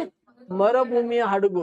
ಹಾಗಾದ್ರೆ ಈ ಒಂಟೆಗಳಲ್ಲಿ ನೋಡ್ಬೇಕಾದ್ರೆ ಒಂಟೆ ಕಣ್ಣಿನ ರೆಪ್ಪೆಗಳು 2 ಪ್ರಕಾರಗಳಿರ್ತಾವೆ. ಎಷ್ಟು ಪ್ರಕಾರಗಳು ಅಕ್ಕ? 2 ಪ್ರಕಾರಗಳು. ಎಷ್ಟು? 2 ಪ್ರಕಾರಗಳು. ಒಂಟೆ ಕಣ್ಣಿನ ರೆಪ್ಪೆ ಎಷ್ಟು ಡೇಂಜರ್ ಗೊತ್ತಾ? ಒಂಟೆ ಮರುಭೂಮಿಯಲ್ಲಿ ಟೋಟಲ್ ಮರಳು ಉಸುಕುಗಳಿಂದ ಕೂಡಲ್ಲ, ಗಾಳಿ ಬೀಸಿದಾಗ ಕಣ್ಣಿಗೆ ಬರುತ್ತೆ. ಒಂಟೆ ಕಣ್ಣಿಗೆ ಬೀಳುತ್ತಲ್ಲ, ಅವಾಗ ಮೊದಲಿರುವ ಪದರಗಳು ಮುಚ್ಕೊಂಡು 2ನೇ ಪದರಗಳು ಓಪನ್ ಮಾಡ್ಕೊತಂತೆ. ಗೊತ್ತಾ ನಿಮಗೆ? ನಿಜ. ಒಂಟೆಯಲ್ಲಿ 2 ಪ್ರಕಾರಗಳು ರೆಪ್ಪೆಗಳು ಇರ್ತಾವೆ ಕಣ್ಣಿನೊಳಗೆ. ಇದು ಎಕ್ಸಾಮ್ ಕ್ವಶನ್ಸ್ ಕೇಳಿದಾರೆ IAS ಎಕ್ಸಾಮಿಗೆ, ನೋಡ್ರಿ. ಅದಕ್ಕೆ ಕ್ವಶನ್ಸ್ ಕೇಳೋದು. ಆಮೇಲೆ ಈ ಒಂಟೆಗಳು ಬಂದಾಗ ಒಂಟೆ ಆಯ್ತು, ಒಂಟೆಯ ಡುಬ್ಬದ ಮೇಲೆ ಏನಿರುತ್ತೆ? ಒಂಟೆ ಡುಬ್ಬದ ಮೇಲೆ ಒಂಟೆ ಡುಬ್ಬನೇ ಇರುತ್ತೆ, ಮತ್ತೇನಿರುತ್ತೆ? ಅದ್ರ ಒಳಗೆ ಏನಿರುತ್ತೆ? ನೀರಿರುತ್ತಾ? ಕೊಬ್ಬಿರುತ್ತಾ? ದಿಸ್ ಇಸ್ ಕೊಬ್ಬು. ಆದರೆ 9ನೇ ಸ್ಟ್ಯಾಂಡರ್ಡ್ ಬುಕ್ಸ್ ಅಲ್ಲಿ ವಾಟರ್ ಆ್ಯಂಡ್ ಕೊಬ್ಬು 2 ಕೊಟ್ಟಿದ್ದಾನೆ. ಬಟ್ ರಿಯಲಿ ಇರೋದು ಕೊಬ್ಬು. ಕೊಬ್ಬು ಇದ್ದು ಸಂದರ್ಭ ತಕ್ಕಂತೆ ಅದು ಏನು ಮಾಡ್ಕೋತ ಯೂಸ್ ಮಾಡುತ್ತೆ. ದಿಸ್ ಇಸ್ ಒಂಟೆ. ಆದ್ರೆ ಈ ಥಾರ್ ಮರುಭೂಮಿಯ ಭಾಗದಲ್ಲಿ ಇಲ್ಲೊಂದು ಏನಿದೆ ಅಂದ್ರೆ ಅರಾವಳಿ ಪರ್ವತ ಇದೆ. ಏನಿದೆ ರೀ? ಅರಾವಳಿ ಪರ್ವತ. ಈ ಅರಾವಳಿ ಪರ್ವತದಲ್ಲಿ ನೋಡ್ಬೇಕಾದ್ರ ಅತ್ಯಂತ ಪ್ರಾಚೀನ ಮಡಿಕೆ ಪರ್ವತ. ಹಿಮಾಲಯ ಪರ್ವತವು ಅತ್ಯಂತ ಕಿರಿಯ ಪರ್ವತ, ಈಗಿನ ಪರ್ವತ. ಬಟ್ ಈ ಪ್ರಾಚೀನ ಪರ್ವತ ಮಡಿಕೆ ಪರ್ವತ. ಈಗ ಅರಾವಳಿ ಪರ್ವತ ನಿಮಗೆ ಕರೆಂಟ್ ಅಫೇರ್ಸ್ ಅಲ್ಲಿ ಇದೆ, ಬರೆದಿಟ್ಕೊಳ್ಳಿ. ಎಕ್ಸಾಮ್ ಕೇಳ್ತಾ ಬರೆದಿಟ್ಕೊಳ್ಳಿ. ಬೇಕಾದ್ರೆ ಎಲ್ಲಿ ಬರ್ಕೋಬೇಕು? ತಲೆಯಲ್ಲಿ. ಅಲ್ಲಿ ಬರಿಬೇಡ. ನಮ್ಮೋಹ ಅರಾವಳಿ ಪರ್ವತ ಬಗ್ಗೆ ಕೇಳ್ತಾನೆ. ಹೌದಾ? ಹಾಗಾದ್ರೆ ಅರಾವಳಿ ಪರ್ವತವು ನೈಋತ್ಯದಿಂದ ಈಶಾನ್ಯವರೆಗೂ. ಹೌದಾ? ಅರಾವಳಿ ಪರ್ವತದ ಎಷ್ಟು ರಾಜ್ಯಗಳ ರೀ? ರಾಜಸ್ಥಾನ ಇದೆ, ಗುಜರಾತ್ ಇದೆ, ಹರಿಯಾಣ ಇದೆ, ದೆಹಲಿ ಇದೆ. ಹೌದಾ? ದೆಹಲಿ ಇದೆ. ಇಲ್ಲಿಂದು ಇಲ್ಲಿವರೆಗೂ ನೈಋತ್ಯದಿಂದ ಈಶಾನ್ಯವರೆಗೂ 4 ರಾಜ್ಯ ಅರಾವಳಿ. ಈ ಅರಾವಳಿ ಪರ್ವತದಲ್ಲಿರುವ ಎತ್ತರವಾದ ಶಿಖರ ಯಾವುದು? ಗುರು ಶಿಖರ. ಈ ಗುರು ಶಿಖರದಲ್ಲಿರುವ ಒಂದು ಮೌಂಟೇನ್ ಇದೆ, ಯಾವುದು? ಮೌಂಟ್ ಅಬು. ಈ ಮೌಂಟೇನ್ ಅಬುದಲ್ಲಿರುವ ಒಂದು ದೇವಾಲಯ ಇದೆ, ಯಾವುದು? ದಿಲ್ವಾರ್ ದೇವಾಲಯ. ಈ ದಿಲ್ವಾರ್ ದೇವಾಲಯ ಯಾರಿಗೆ ಸಂಬಂಧಪಡುತ್ತೆ? ಜೈನರಿಗೆ ಸಂಬಂಧಪಡುತ್ತೆ. ಜೈನರಿಗೆ ಸಂಬಂಧಪಡುತ್ತೆ. This is point. ಓಕೆನಾ? ಹಾಗಾಗಿ ಓಕೆ, ಮರುಭೂಮಿಯ ಭಾಗ ಬಂತು. ಇದು ಏನಂದ್ರೆ ಇದು ಮರುಭೂಮಿಯಲ್ಲಿ ಪಶ್ಚಿಮ ಘಟ್ಟ ಬರಲ್ಲ. ಪಶ್ಚಿಮ ಘಟ್ಟಗಳಂತಂದಾಗ ನೋಡ್ರಿ, ನಿಮ್ಗೆ ಗೊತ್ತಿರ್ಬೇಕು, ಈ ಭಾಗ ಏನಂದ್ರೆ ಎಲ್ಲ ಪಶ್ಚಿಮ ಘಟ್ಟ ಭಾಗ. ಈ ಪಶ್ಚಿಮ ಘಟ್ಟ ಭಾಗ ಗುಜರಾತ್ ಹೇ, ಮಹಾರಾಷ್ಟ್ರ ಹೇ, ಗೋವಾ ಹೇ, ಕರ್ನಾಟಕ ಹೇ, ಇನ್ನೊಂದು ಯಾವುದು? ಕೇರಳ ಮತ್ತು ತಮಿಳುನಾಡು. 1 2 3 4 5 6. ಹೌದಾ? ಈ 6 ರಾಜ್ಯಗಳು ಈ ಭಾಗದಲ್ಲಿ ಅಂದ್ರೆ ಪೂರ್ವ ಘಟ್ಟಗಳು, ಪಶ್ಚಿಮ ಘಟ್ಟಗಳು, ಪೂರ್ವ ಘಟ್ಟಗಳು ಬಂದು ಕೂಡುವಂತ ನೀಲಗಿರಿ, ತಮಿಳುನಾಡಿನ ನೀಲಗಿರಿ ಬೆಟ್ಟದಲ್ಲಿ ಬಂದು ಸಲ್ತಾವ್. ಈಗ ಈ ಭಾಗದಲ್ಲಿದ್ದಾವಲ್ಲ ಸರ್, ಪಶ್ಚಿಮ ಘಟ್ಟಗಳು ಎಲ್ಲ ನಿರಂತರವಾಗಿದ್ದಾವು. ಫಾರೆಸ್ಟ್, ಯವರಿಗಿರಿ ಫಾರೆಸ್ಟ್ ನೋಡ್ರಿ, ಪಶ್ಚಿಮ ಘಟ್ಟ ಏನದಾವ್ರಿ? ನಿರಂತರವಾಗಿದ್ದಾವು. ಗುಜರಾತ್ನಿಂದ ಎಲ್ಲಿ ನೀಲಗಿರಿವರೆಗೂ ಎಲ್ಲಿ ಕಟ್ಟಿಲ್ಲ, ಎಲ್ಲ ಸಿರೇಲಾಗಿದ್ದಾವ. ಆದರೆ ಪೂರ್ವ ಘಟ್ಟಗಳು ಏನಾಗಿದ್ದಾವ ಅಂದ್ರೆ ಕಟ್ಟಾಗಿದ್ದಾವು. ಪೂರ್ವ ಘಟ್ಟಗಳು ಏನಾಗಿದ್ದಾವ್ರಿ? ನಿರಂತರವಾಗಿಲ್ಲ, ಅಲ್ಲೆಲ್ಲಿ ಕಟ್ಟುಗಳಾಗಿದ್ದಾವ. ಎಕ್ಸಾಂಪಲ್ ಪಶ್ಚಿಮ ಬಂಗಾಳ, ಒಡಿಶಾ, ಆಂಧ್ರ ಪ್ರದೇಶ್, ತಮಿಳುನಾಡು ಪ್ಲಸ್ ಈ ಭಾಗ. ಇಷ್ಟು ಕೂಡ ನಿಮ್ಗೆ ಗೊತ್ತಿರಲಿ. ಇದೇನು ಪೂರ್ವಘಟ್ಟ. ಹಾಗಾದ್ರೆ ಈ ಭಾಗದಲ್ಲಿ ನಿರಂತರವಾಗಿ ಸತತವಾಗಿ ಮಳೆ ಆಗತ್ತೆ. ಯಾಕೆ ಮಳೆ ಆಗತ್ತೆ ಅಂದ್ರೆ ಇಲ್ಲಿ ನೈಋತ್ಯ ಮಾನ್ಸೂನ್ಗಳು ಅಟ್ಯಾಕ್ ಆಗ್ತಾ ಇರುತ್ತೆ. ನೈಋತ್ಯ ಮಾನ್ಸೂನ್ಗಳು ಅಟ್ಯಾಕ್ ಆದ ಸಂದರ್ಭದಲ್ಲಿ ಇಲ್ಲಿ ಎಲ್ಲ ಪಶ್ಚಿಮ ಘಟ್ಟ ಇರೋದ್ರಿಂದ ಈ ಪಶ್ಚಿಮ ಘಟ್ಟದಲ್ಲಿ ಶಿಖರಗಳಿದ್ದಾವೆ, ಫಾಲ್ಸ್ಗಳಿದ್ದಾವೆ, ಬೆಟ್ಟಗಳಿದ್ದಾವೆ, ಕಣಿವೆ ಮರಗಳಿದ್ದಾವೆ, ಗಿರಿಧಾಮಗಳಿದ್ದಾವೆ, ಫಾಲ್ಸ್ಗಳಿದ್ದಾವೆ, ಘಾಟ್ಗಳಿದ್ದಾವೆ. ಎಲ್ಲ ಇರುವುದರಿಂದ ಅಲ್ಲಿ ನೈಋತ್ಯ ಮಾನ್ಸೂನ್ ಮಾರುತಗಳನ್ನು ಅಟ್ಯಾಕ್ ಮಾಡಕ್ಕೆ ಅಲ್ಲಿ ಏನೋ ತಡೆಗಟ್ಟಿ ಏನಾಗುತ್ತೋ ಈ ಭಾಗದಲ್ಲಿ ಮಳೆ ಸುರಿಯಕ್ಕೆ ಪ್ರಾರಂಭ ಆಗುತ್ತೆ. ಮೊದಲು ಕೇರಳದ ಮಲಬಾರದಲ್ಲಿ ಪ್ರಾರಂಭ ಆಗುತ್ತೆ. ಹಂಗಪ್ಪ ಕೇರಳದ ಮಲಬಾರದ ಪ್ರಾರಂಭ ಆಗಿ ಎಲ್ಲ ನಮ್ಮ ಭಾಗದಲ್ಲಿ ಈ ಭಾಗಕ್ಕೆ ಮಳೆ ಅಲ್ಲೇ ಸುರಿತೈತಿ. This is point. ಅರ್ಥ ಆಯ್ತಾ? ಅಲ್ಲಿ ಮಳೆ ಬಂದಾಗ ಅಲ್ಲಿ ಏನತ್ತೆ, ಅವರಿಗೆ ಫಾರೆಸ್ಟ್ಗಳಲ್ಲಿ ಬರಬೇಕು. ಅಲ್ಲಿ ಬರೋದೇನೋ ಮುಳ್ಳು ಕಾಡುಗಳಲ್ಲಿ ಮುಖ್ಯವಾಗಿ ಬೆಳೆಯಲ್ಲ. This is point. ಅರ್ಥ ಆಯ್ತಾ? ಅರ್ಥ ಆಯ್ತು ಅಂತ ಅನ್ಕೋದು. ಹೋಗ್ಬೋದಾ ನೆಕ್ಸ್ಟ್? ಹಾಗಾದ್ರೆ ಸರಿ ಯಾವುದು ಸರಿ? ಹೋಗ್ಬೋದಾ ನೆಕ್ಸ್ಟ್ ಕ್ವಶನ್?